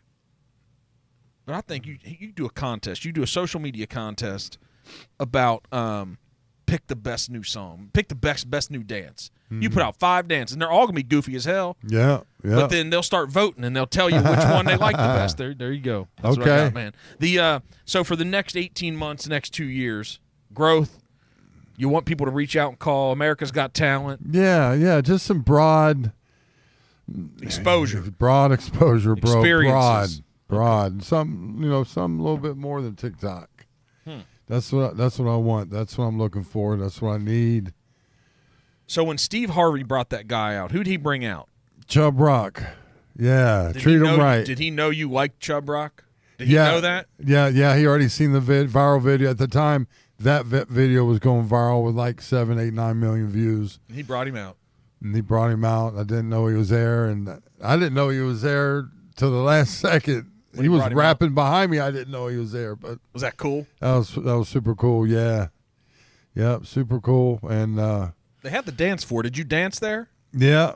I was dancing, and then he came out rapping instead of the song playing. He was really rapping behind me. It was crazy. But Steve Harvey's pretty cool. I like Steve Harvey, and isn't that wild that type of an experience shows up just because you just took some action, doing the thing you like, and just kept going. If you would have waved the white flag and quit when you lost all those TikTokers, that wouldn't have happened. That wouldn't have happened. If I had just gave up on life completely after my mother passed, that's the thing, man. You don't know how close you are. That picture, that dude with the pitchfork, and that gold's right there, man. There's about that much wall between the one more smack and the gold. That's the way I feel. My life is like it's just right. It's right there anytime. I tell my wife all the time, and it's the truth. One phone call, one email can change my life. It will. I mean, that's how it's going to happen. How's it going to happen? From a big corporate. That's what's going to happen. Brand. I mean, it's as long as you keep going. Keep going, bro. No matter what, man. I mean, come on, man. Not only am I keeping going, I'm saying come with me. I want to help you come with. Let's go. I want you to go too. Where do you want him to go? Where do you want us to If go? you're dealing with depression, anxiety, low self-esteem, if you're being bullied at school, if you've given up, if you're hopeless, let's go, man. Come with me. Let me inspire you today with who I am, with who I look like, with how old I am, with what I've been through, Where you've come from. where I've come from. Don't you feel like, man, if I could do it, Oh, anybody could do it. yeah. Is that a truth for you? Like, man, if I could do it coming from there. Yeah. It's definitely the truth, man.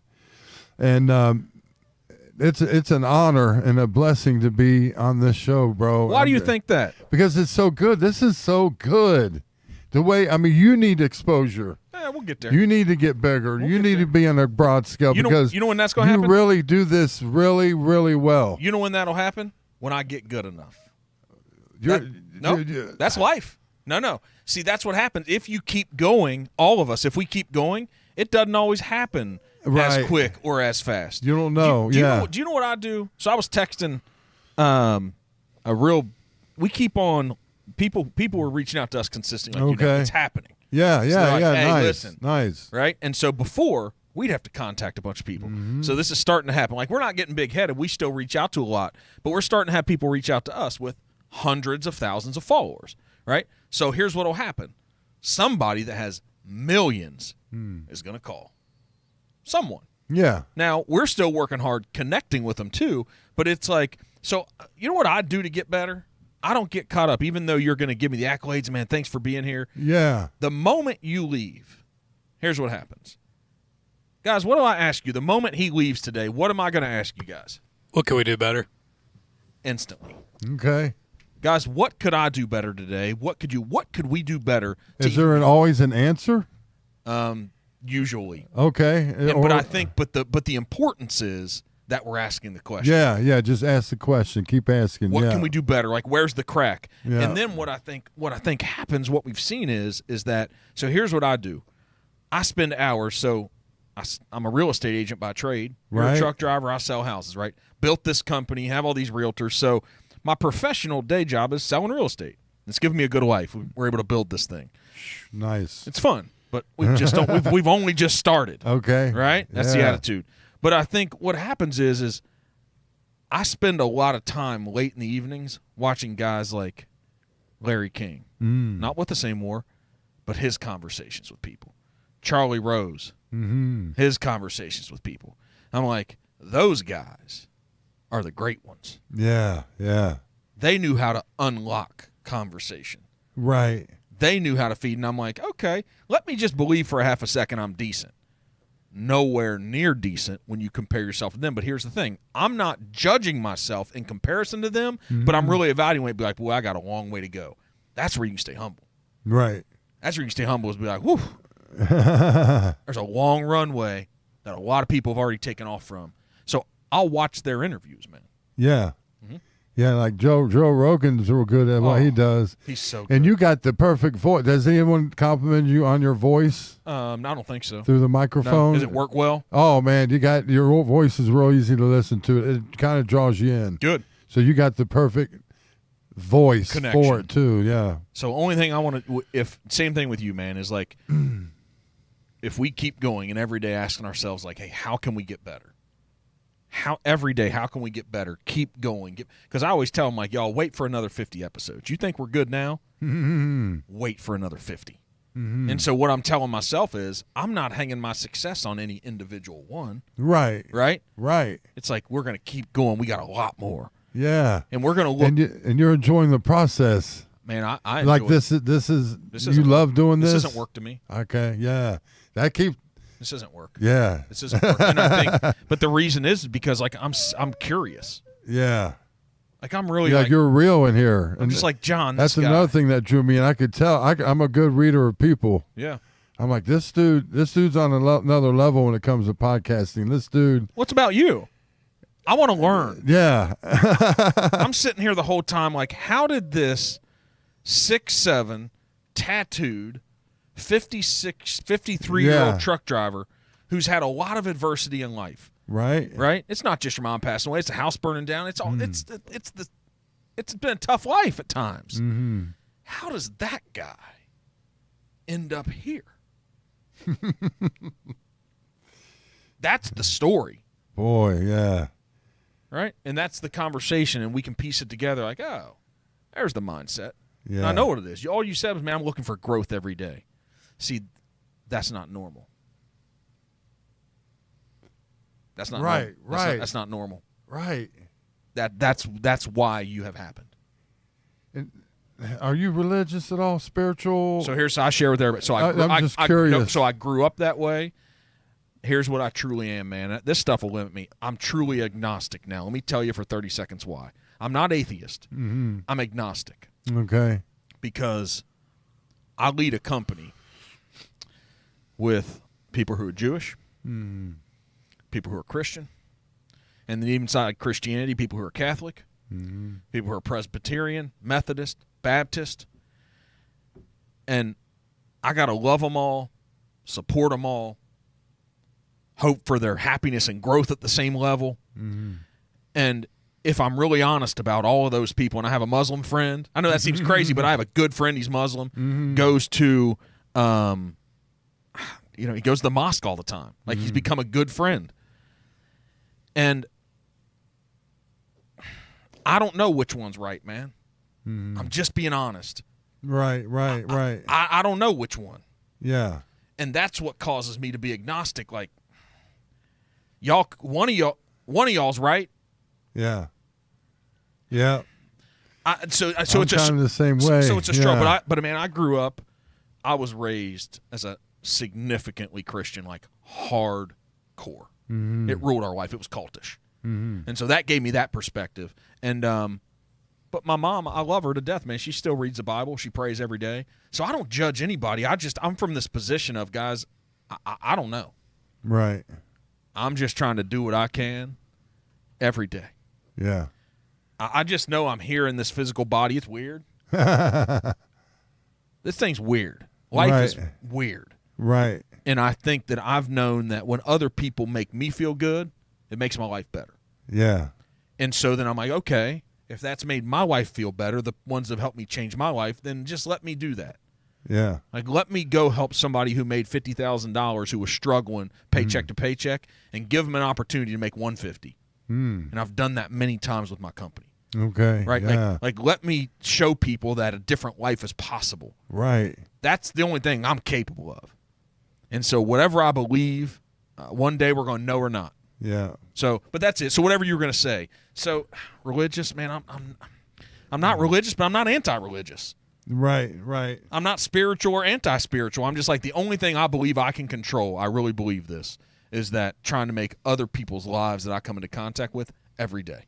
That's all I'm in control. And so you can argue with that. So go ahead, counter me. No. I'm not going to argue with that. I mean, I'm not real big on religion either. One way or the other.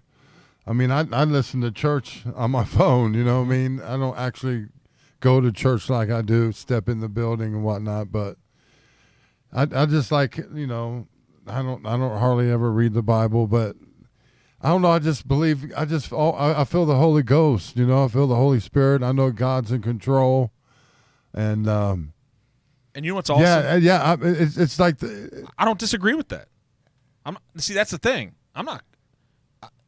For me to challenge somebody on that belief that is your truth, well, that would mean not me trying to argue with it. It would mean I think my thing's the truth. I don't know it is, and if that's the thing that feeds your purpose in life, go all in. If you're doing good things for people, go all in. So my mother gets killed by a drunk driver. The fire happens 90 days later. My house gets burned down to the ground. See, that's not fair. All me, my wife, my two sons are upstairs. It is so hot downstairs.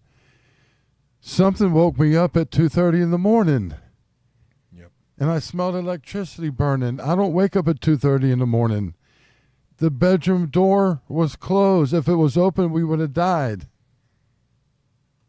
Things like that. I'm not going we to argue made with it out. Yeah. It was so hot. The windows were busting out. It was that hot. And we all made it out safely. God has to play a role in that.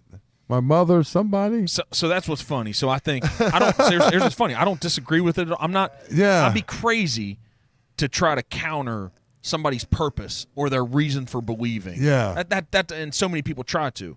But let me say one thing about my life that I'll ask in to counter for that. So, my favorite uncle when I was a kid, aunt and uncle were killed by drunk drivers. Right? But I was 7. Right. So it wasn't the same. I didn't have the same relationship. But he was But the it's still, yeah, he was the favorite. He was sad. the sad. He was favorite uncle, right? Yeah. From what I remember, a really good guy, right? And they were on their way to vacation, Pikeville, Kentucky. Okay. Guy had 7 previous DUIs, man. It was just a different world. It was just a different world in the 80s, man. People got away with stuff, and they let him out. It was just different, right? And I don't think there's a good reason for that. I don't, and I'm not looking for a response. I just, there's nothing good that came from that. No. I'm just being honest. There's not. Like after it happened, like this, just nothing. Nothing good. Yeah. Nothing good. Nothing you can look back on. Yeah. Not that I can. Right. Right. And so it's tough for me to put all that stuff Right. together. Yeah. And if I go too deep on it, and I don't want to, I don't know why it happened. I don't know the reasons. I know I can't do anything about it. That, your mom, we can't do anything about it. You're not going to convince me of a good reason for it. Nobody's going to. It happened. Don't know why. And so, but also I don't want to let myself, I give you kudos for your response for that kid. Right? That you said, man, can't bring her back, but something inside of you felt that you need to forgive him and help him get out. Yeah, kudos to you. Now, if he was 55, it might have been different. I don't know. I think it was because he was 21. Well, still kudos to you because I don't think I'm that guy. Just being real. I don't think I'm the guy that 25, yeah. So good for you and good for that. So this world, man, I what I've seen personally is that, man, an individual can impact another individual's life. I've seen it. I've experienced it. Right? There's good people I've interacted with that have positively impacted my life. And I've seen what I'm able to do for other people if you care and you go all in and you really care about their outcome as much as your own. And so that's the evidence I have. Right. The physical evidence I have, I know if I do everything I can to help 10 people's life, there's a chance that 1 or 2 of them it's going to help. I just know that. And then if I don't expect reciprocity on that, if I don't expect it to come back, that's freeing. That's freeing to me. I might be wrong, man. I could be wrong. That I have some. But you just got a special energy about you, bro. I'm just telling you. I mean, and it's real. Yeah. You know, you're I probably like appreciate this every day. The way you approach me in the lobby, bro. Every moment. You're a bright light, man. I know, and people say that I am, but I know you are because. Yeah. You know what would you do without this to help people or reach out to people? Do you just felt like? How long have you been doing this, and what made you decide to do a podcast? You just felt like you could help people, Yeah, right? that's it. Yeah.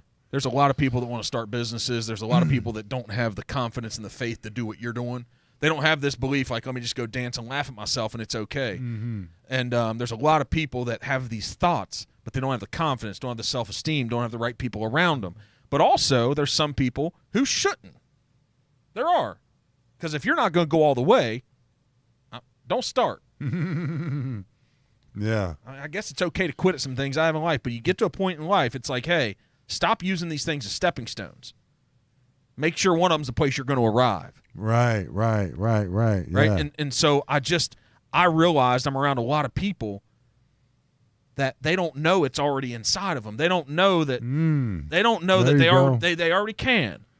Right. They just need the faith. They need the belief. They need to be around somebody else that can show them the path and the way. So let me sit across from people instead of them having to listen to me all the time because people get tired of that shit. Let's sit across from some people and listen to their stories and listen to like how they made life happen. Listen to their struggle. Listen that it's possible. And you've had some good ones in here. I've listened to Jay from Native. That was a good one. And then Bob Herzog. Boy, he's on fire. Dude, that dude's legit. He's a trip, man. And that really inspired me. And I've heard this story in so many different ways. Again, the chipper in the tunnel with the gold this far, you know, with him sitting down there crying, his wife crying. He's got all this credibility with the bar. And he's like, I don't know why I'm just doing it. And he said, when I come back from that flight, that's it. I'm done. He's committed to giving up his dream, and that phone call came 10 minutes later that pushed him through. You know what I mean? That give me chill bumps, man. I'm so glad I listened to that. And I'm so glad he didn't give in to what he wanted to really do. Do you know how many people who have? Oh. That's the reason for this. To say, y'all, I'm going to sit across from a lot of people who kept going. Mm-hmm. That's all you got to do. Life's tough. Life's painful. It's going to hurt. It's going to be sad. Mm-hmm. It's called life. There's no way around that shit, John. In my 44 years, I know man, it's not easy. Mm-mm. It is not easy. And every time we come up on adversity, we've probably never faced that level before. When it's tough, we haven't learned the skill. And, man, if you can just reflect on, like, he did it. Look at that dude. Mm-hmm. Look what he's accomplished. And he think about, too, like talking about Bob, he was expected to be, if you listen to that episode, he was expected to be the doctor. Yeah, the father and son yes. He felt that pressure. Yes. But then he realized at a moment in college, he's like, I don't want this. That's right. I want to be an entertainer. And he had to have the confidence to step out. But also, his dad, kudos to his dad, man, on the impact he made in his life, because his dad allowed him, gave him the space. Even if he thought he was making a mistake, he gave him the space to go travel his own journey. But he also had the confidence to do it. And then the guy goes and gets his law degree for his backup plan. Right. Like he was doing a whole lot, but he was following that dream, and he passes like he was a lawyer, bro. That's enough for how many people is that enough for? Just that. All the attorneys right now that's enough for him, right? He did it for his backup plan. Right. In the communication, I mean, that could be a movie. I watched that podcast like I would see a movie. He's awesome, dude. He was up on the ladder, and they had connection through the eyes with no words. Didn't even talk. And he was disappointed. And at the very end, right before he passed, he told him, he's like, do you know how good you are, You man? know how good you are. Wow. I'm so glad I listened to that podcast, bro. But so it's fun what's happening, and I think I actually think there's stories from John and Bob and all these people that aren't superstars. I think these are the stories. They'll be a superstar. There'll be some of them here someday. Yeah. But we know a lot about their story. Right. They're out there. Right. Yeah. This is the stuff I'm talking about. People listening, these are everyday. It's like me. Like when I listen to Rogan and he has somebody on, he don't know me. He might have seen something. He might have seen your video or two.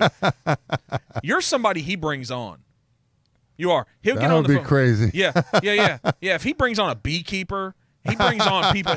Oh, really? Beekeeper? He brought on a beekeeper. Oh, okay. Mm-hmm. So, but I think what it's the everyday story that's similar to the average person on what they're living. They can identify with you being a truck driver. Right. Right. Yeah. And like, damn, like there is a path. Mm-hmm. Look at there's a path. Mm-hmm. And then Bob, look what he was doing. Man, there's a path. Mm-hmm. That guy didn't just wake up, just boom. You lost 500,000 followers and kept going. There's people that lose 5,000 and they'll quit. Yeah. Yeah, man. Kudos. So I just think, if you've got an ability and a talent, just go do it and use it. Mm-hmm. Go out in the world, make it a little better, impact some people, make them believe that whatever their best life, just guys, I'm telling you, you can do it. I'm an average poor dude, man. In 2019, my very first video went viral. In September of 2019.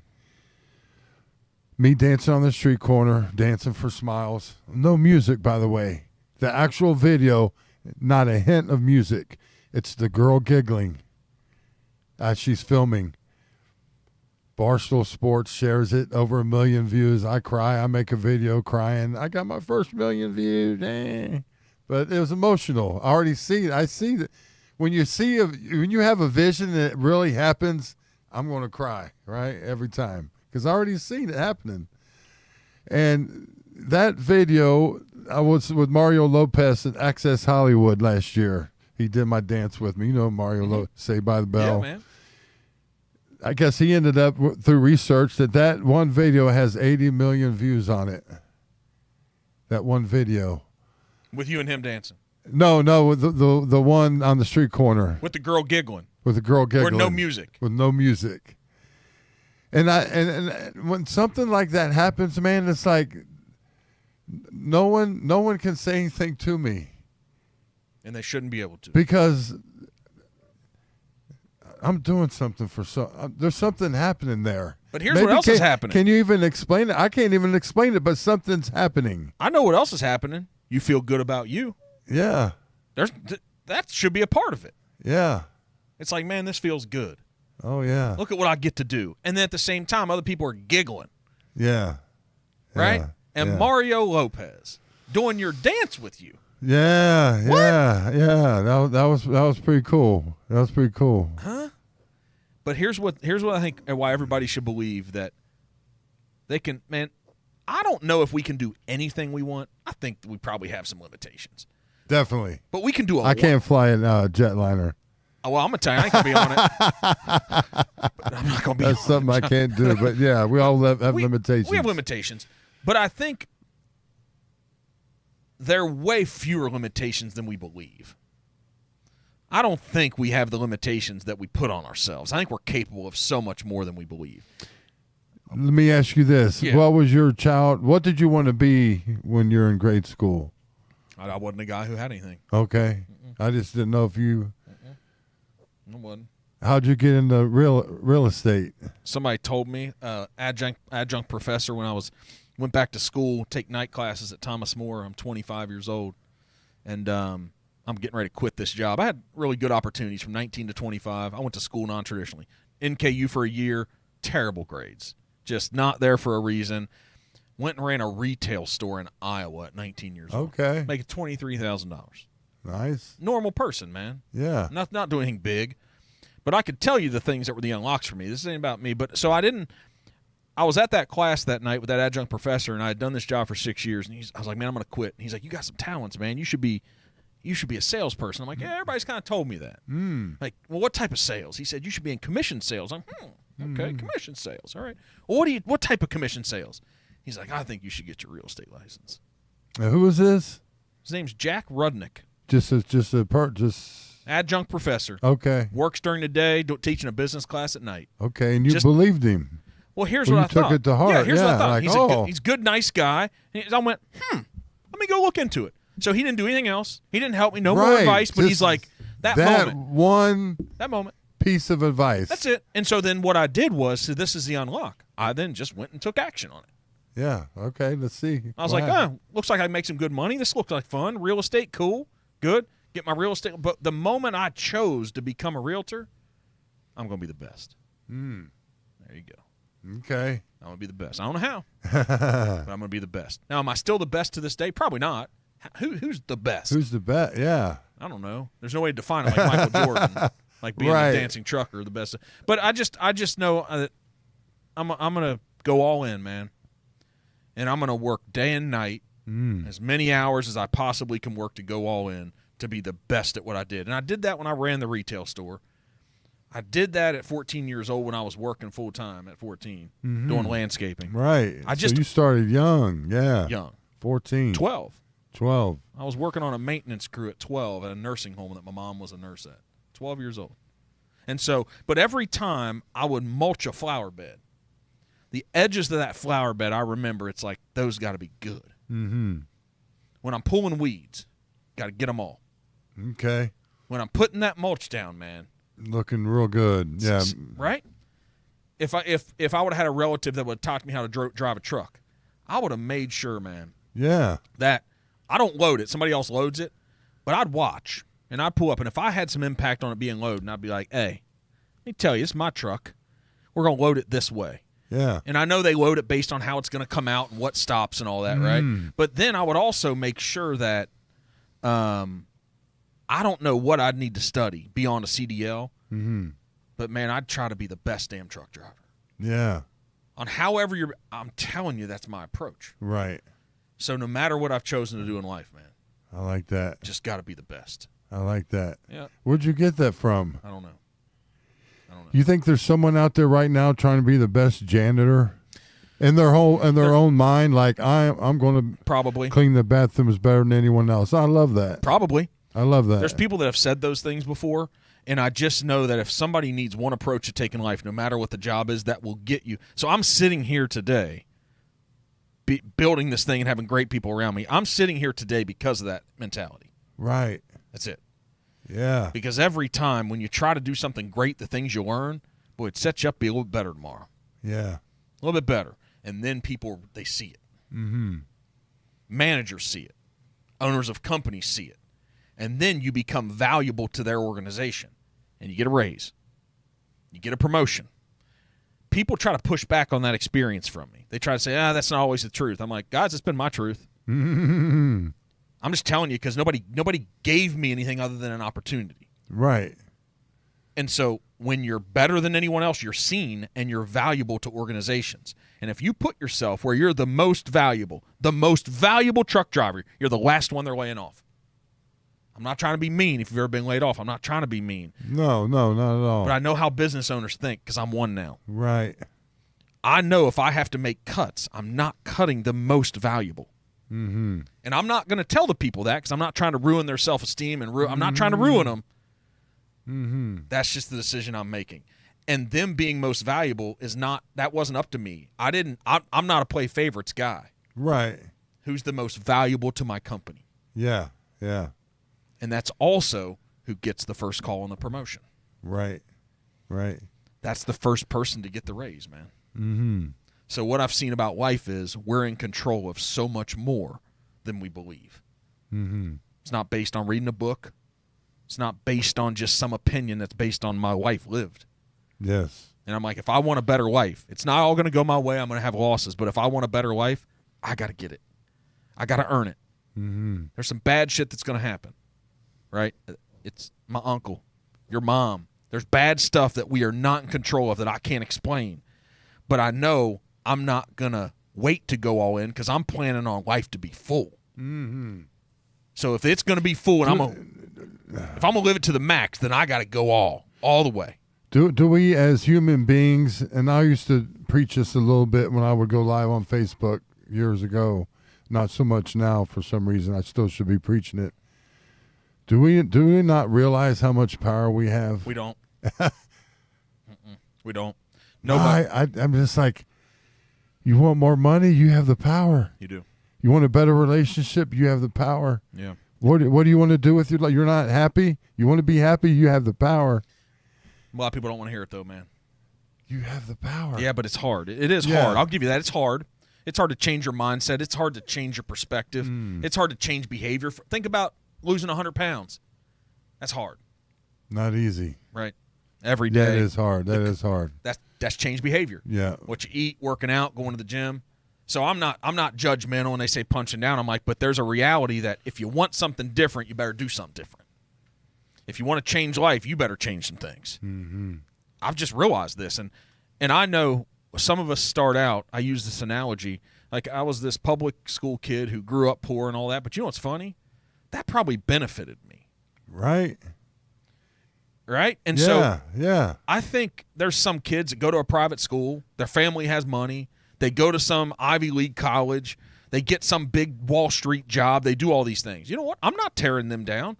Someone in their family in the past, some generation, went all in and laid it down and worked hard to build for that family now what they get to be. Someone did. Someone did. That's making their life easier.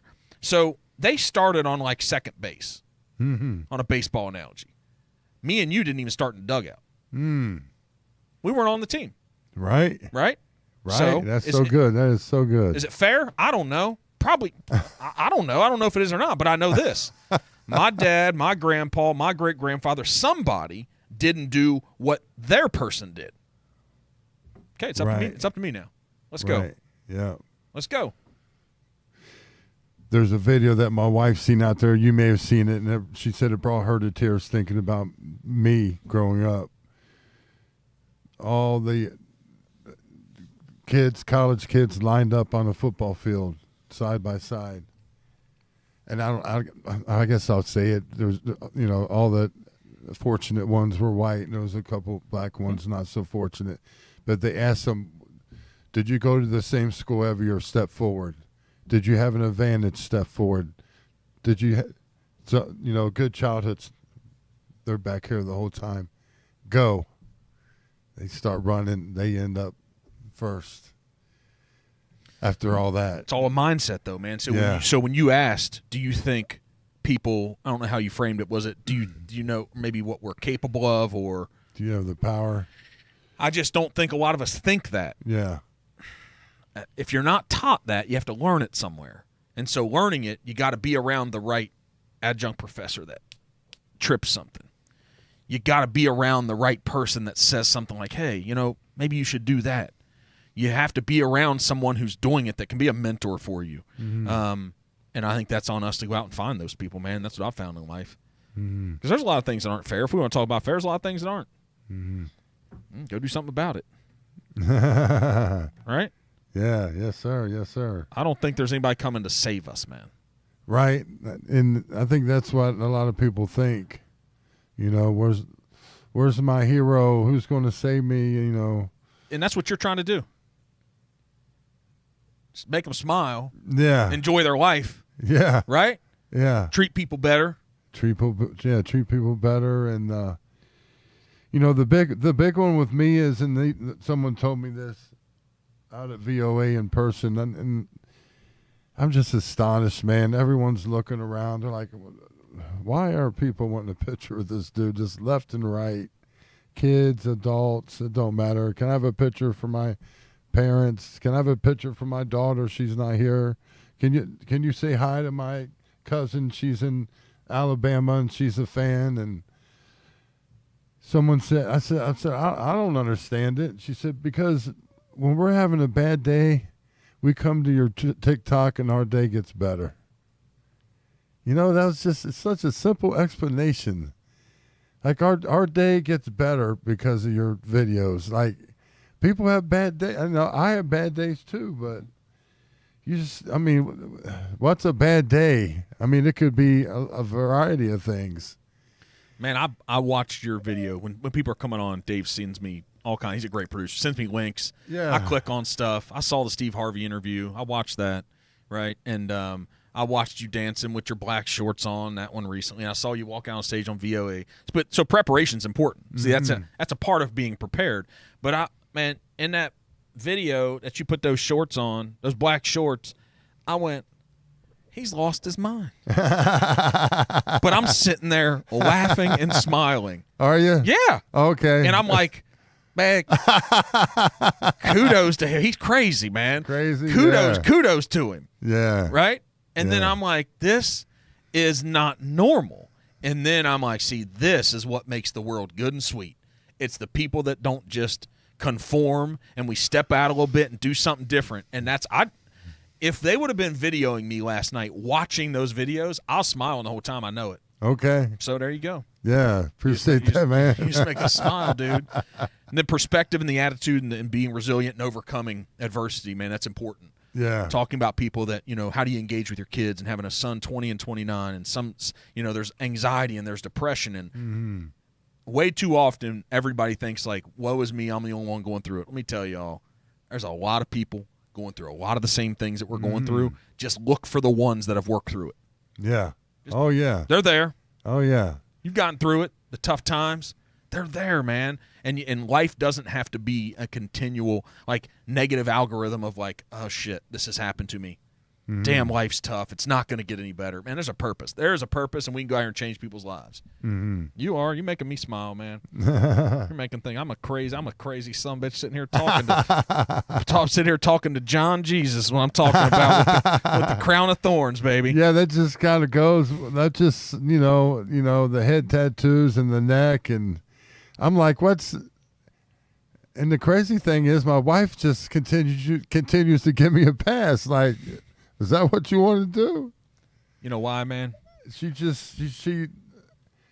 I don't know. Do you think? Let me ask you this.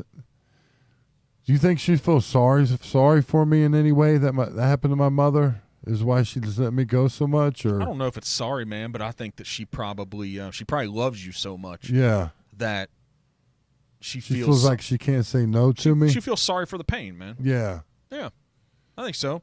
she's probably connected your childhood and how you grew up, and this is your expression to reinforce that you're valid and to reinforce the idea that you are worthy and you have something to give to the world, and this is a way for you to be heard. And I'm sure that she appreciates that, man, because if she didn't stick with you through just this unique and weird life you're living, she stuck with you, it means she understands you. She understands that it's necessary for you, that it's important. And that only comes from a place of love. Yeah. Yes. That's it. And like deep caring. Right. Just like, he's my dude. Because if she can look at you and want to kiss that crazy face with a butterfly on it, a butterfly, yeah, and a rose. You know what? She thinks she's kissing Jesus every day, man. That's what's going on. Right. No, but man, I think there's something really special about men, but there's really something special about women too. We're different. We are different. The people that say we're not, we are. And man, a woman's love, whether it's a mom or, I think women are like the only people that can provide us unconditional love. Really? Yeah. I think so. I think, and moms give that to us. Yeah. They do. And there's something special about them. They have a different connection with us. I think they have a different emotional connection. There's something about motherly instincts, man. Like our fatherly instincts. I don't have kids, but I was a kid, and I see my nieces, like, we're like, suck it up, get out here and yeah, right. Yeah. They'll wrap their arm around you, right? We know that. You know that. They'll wrap their arm around you and say, hey, it's gonna be all right. Yeah. You're enough. Those things probably matter. Keep going. I love you regardless. Yeah. Oh, yeah. Right? And I think moms probably do that better than dads. Definitely. That's what it felt like to me. Definitely. Kudos to what you're doing, man. See, this podcast is about like hearing your story and hearing what's going on. I want to see you get to 1.5 million. But what I want to do is I want to look back and learn, like, what did he do? I'm going to figure it out. We're going to watch you like, that's the unlock. Okay. That's the unlock, because I think a lot of people, with your exposure and where you've been, I think a lot of people are looking for the same answer. But I think it's more of the same, making a little different dance, impacting people. But if it's about others, if it's about, like this podcast is about you, it's about Bob, it's about Dean Regas, who came on, who's an astronomer, right? It's about all the people that have come before, and it's like, this is about you. And if you can do that, people smiling, impacting their life, making a difference, because that's what you're about. Right. That's what's happened. You continue to be that. I don't care if you're 83 in a wheelchair. You're gonna be turning those wheels and doing something, man. That's gonna be yeah. Just to see a smiling face, man. I don't know. I just see a lot of, and I know we're not supposed to. What? Oh yeah. Like everywhere we go, some of us just have an angry looking face, I guess. I don't know, but maybe we're not angry, just look angry. But I just love to see smiling faces. That's all. And I know when I dance, I see a bunch of them. Yep. So just keep going, man. And I think whatever it looks, but keep going, because if you keep going, are there setbacks? Yep. You might lose 500,000 followers again, but you may gain 2 million. And that's the other. Yeah. I mean, I don't know. Just keep. There's a lot of critics when it comes to numbers and followers, but I just believe in TikTok. I believe in where it's going, the future of TikTok. You do like it? Yeah. I believe the way it impacts our kids in a positive way for the most part. I know my particular TikTok puts smiles on you no matter how old you are. So we just need to keep it growing. Let me ask this final question, because this is about a perspective and a connection with life. Of all those haters, I'll call them the haters, right? We can smile, call them the haters. The haters. The naysayers, right? Are any of them, do they have the same level of followers that you do? No. Of course not. No. I already knew that. No. I already knew the answer to that. Because no one at the level of engagement, followers, views, impacts that you've made, anyone at that level or higher, the only thing they're going to say is, keep going. Do more. That's on on that level, yeah. Yep. It's only the people who haven't gotten there, man. Right. Only the ones who don't understand, who don't know how. Yeah. Don't pay attention to that shit. And that's what it is about life. Anybody who tells you to don't chase your dreams, don't go live out your vision, right? Don't go all in. Those people, be careful to be around those. Those people have not achieved and traveled the path that you're trying to travel. None of them. Only the people that have already lived where you're living, that have accomplished what you're trying to accomplish, those are the ones that you should listen to, and every one of them will say, it's hard, but it was worth it. Yeah. But how hard is that to break away? Say you were raised with friends all your whole life, the same group of friends, or even family members. You have to do it because it's your destiny. I mean, it's absolutely my destiny to go where I'm going. It's kind of hard to leave people behind. You can tell them you love them. Yeah. You can give them hugs when you see them. Right. You just don't have to go live there anymore. Go back and visit. So now, go back and visit. Mm-hmm. Don't go and live there. Right? There's nothing wrong with making a And lot of money. not saying where they're at is bad. No, I'm just saying you can't That's connect. right. So you can say I love you, and what I've realized too is those people, whoever they are in life, it's not even, they may be happier than me. Okay. True. That's fine. Because guess what their life is? It's probably more simple Right. because they've settled in and they're content. Yeah. And they wake up every day. Unfortunately, for guys like me and you, we want more. Yeah. We want growth. True. That's a very good point. And when you want more, it's going to be hard. Mm. I can't make my brain up a different way now. Mm-hmm. It's what I want. And I know I wouldn't be happy and content without chasing it, right? You wouldn't either. And so I do know there are people that we would say that are living a more average life. They're probably happier than me at times. There you go. That's it. fine. I'm not judging them. Nope. Kudos to you because that's what you should do. Kudos to you. Kudos to you, not kudos for me yet because I haven't gotten to that happiness yet. Right. I'm in the midst of the hustle and grind. Mm-hmm. Yeah. That's it, man. I'll love you. Man, your fingernails, man. Is that pedicures? Mm-mm. Dude, that ain't working man driving truck fingernails. Really? No. You got cuticles clipped and cleaned up and everything. Huh? Look at my nasty stuff, man. Oh, you got nasty ones? Well, look at I don't know. All I did was cut them. I'm just telling you. Truck driver, I huh? have good. By the way, I have nice feet too. You've been- People tell me I have nice feet. You've for being a man. been dancing too damn much. You need to get back behind that truck. We're gonna have to message his wife and say you better put him on some more hours on that yeah, run. I do need more hours at work. To be honest with you, but yeah, hopefully the truck thing. If it lines up to where I don't have to drive a truck anymore, should I come up with a different name? No. I have to stick with the dancing trucker, even though I eventually don't see myself driving a truck. You know what you could do though? So You could buy a rig and turn it into a personal car, yeah, and then you're still the there you go. There that, you go. That I never even thought of that. Own my truck and just have it for show. to go wherever you show up in the truck, the dancing truck. Okay. Wow. Nice. Get somebody to sponsor it, Yeah. so it doesn't cost you anything. that costs money. Hey man, I think people like you in these different areas, you make the world better, and you just do because it makes us smile. It's something different. It's something for us to go out and spend a little time getting away from the crazy life and the crazy day. And I just appreciate you going all in, man. Yeah. Your attitude, your perspective, Thank you. overcoming all the tough stuff in life, telling the story, talking about it. Yeah, I just not very often do I pinpoint something I want to do, and it not only happens, but it happens so quickly. As far as in our case, Yeah. because I watched your podcast, I'm like falling in love with it, and I'm like, I have to be on this dude's, and I made a couple comments, and voila. Connected with the man, with Dave, you. producer at Necessary Entrepreneur. Thanks, man. I really appreciate you. It's awesome, and they're going to what they're going to do with content after it. That's part of the benefit for people to come on too.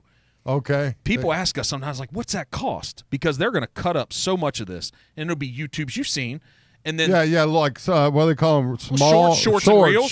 short. Yeah. and they're going to do stuff, and they're going to put. It's just going to be the captions are going to be on it. Wow, They'll yeah, throw in thank a video, and You guys appreciate that. they're awesome, man. And so, so this is fun for me. I'm gonna learn something from it. I'm gonna reflect. I'm gonna learn something from this. Yeah. Maybe get a face tattoo. Maybe dance. When's the last time you went out dancing? Long time. Just man. letting yourself go a little bit. Long time. So what you're telling me? I gotta dance. My You lady, got to get out there and dance and put it on video. Make a TikTok. My lady made fun of me when I did some salsa lessons in Cancun a few years ago. She made fun of me. Do I need to have a conversation with her? Oh man, that's She not put it on- good. Are you serious? I'm serious, and she's an awesome person, but she made fun of me. Is she good? Tell me, she's supposed to do that? No, she's not supposed to do that because we want you dancing more. We're gonna have. Now I'm gonna tell you, it wasn't good. My salsa skills, but What is salsa? I think it's I like know what it's salsa. it's like a Latino Mexican. Yeah, Yeah, a lot of it. Okay, Yep, a lot of yeah. that. I gotta improve my hip movements, man. Yeah. I need to watch more of John's videos. So I gotta dance more. That's what you're saying. I gotta dance more. Okay, what else do I have to do? I gotta dance. Is that it? You have to dance more and What else? yeah, I don't know. I think that's it. Okay, I gotta dance more, guys. We got a stage in our other media studio that we can put in there. Oh, is that right? Mm-hmm. Wow. We might, and we can do video behind it and stuff. So Yeah. maybe we'll put him on the video dancing on one side, and I have to physically dance on the other, trying to replicate it. There you go. Okay.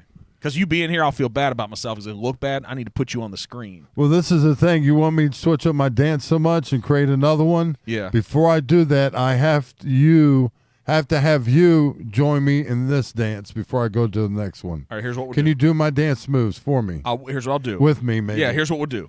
We're gonna put you on the screen doing it. Okay. They're gonna get a video of you doing it, and I'll be on the stage in front of it, next to it, trying to do the same thing. Okay. And then we're gonna put it out there. They'll tag you. They'll do it all, and y'all gonna laugh your asses off. Yeah. I'm gonna get made fun of. Yes. He said yes. All right, man. Appreciate you.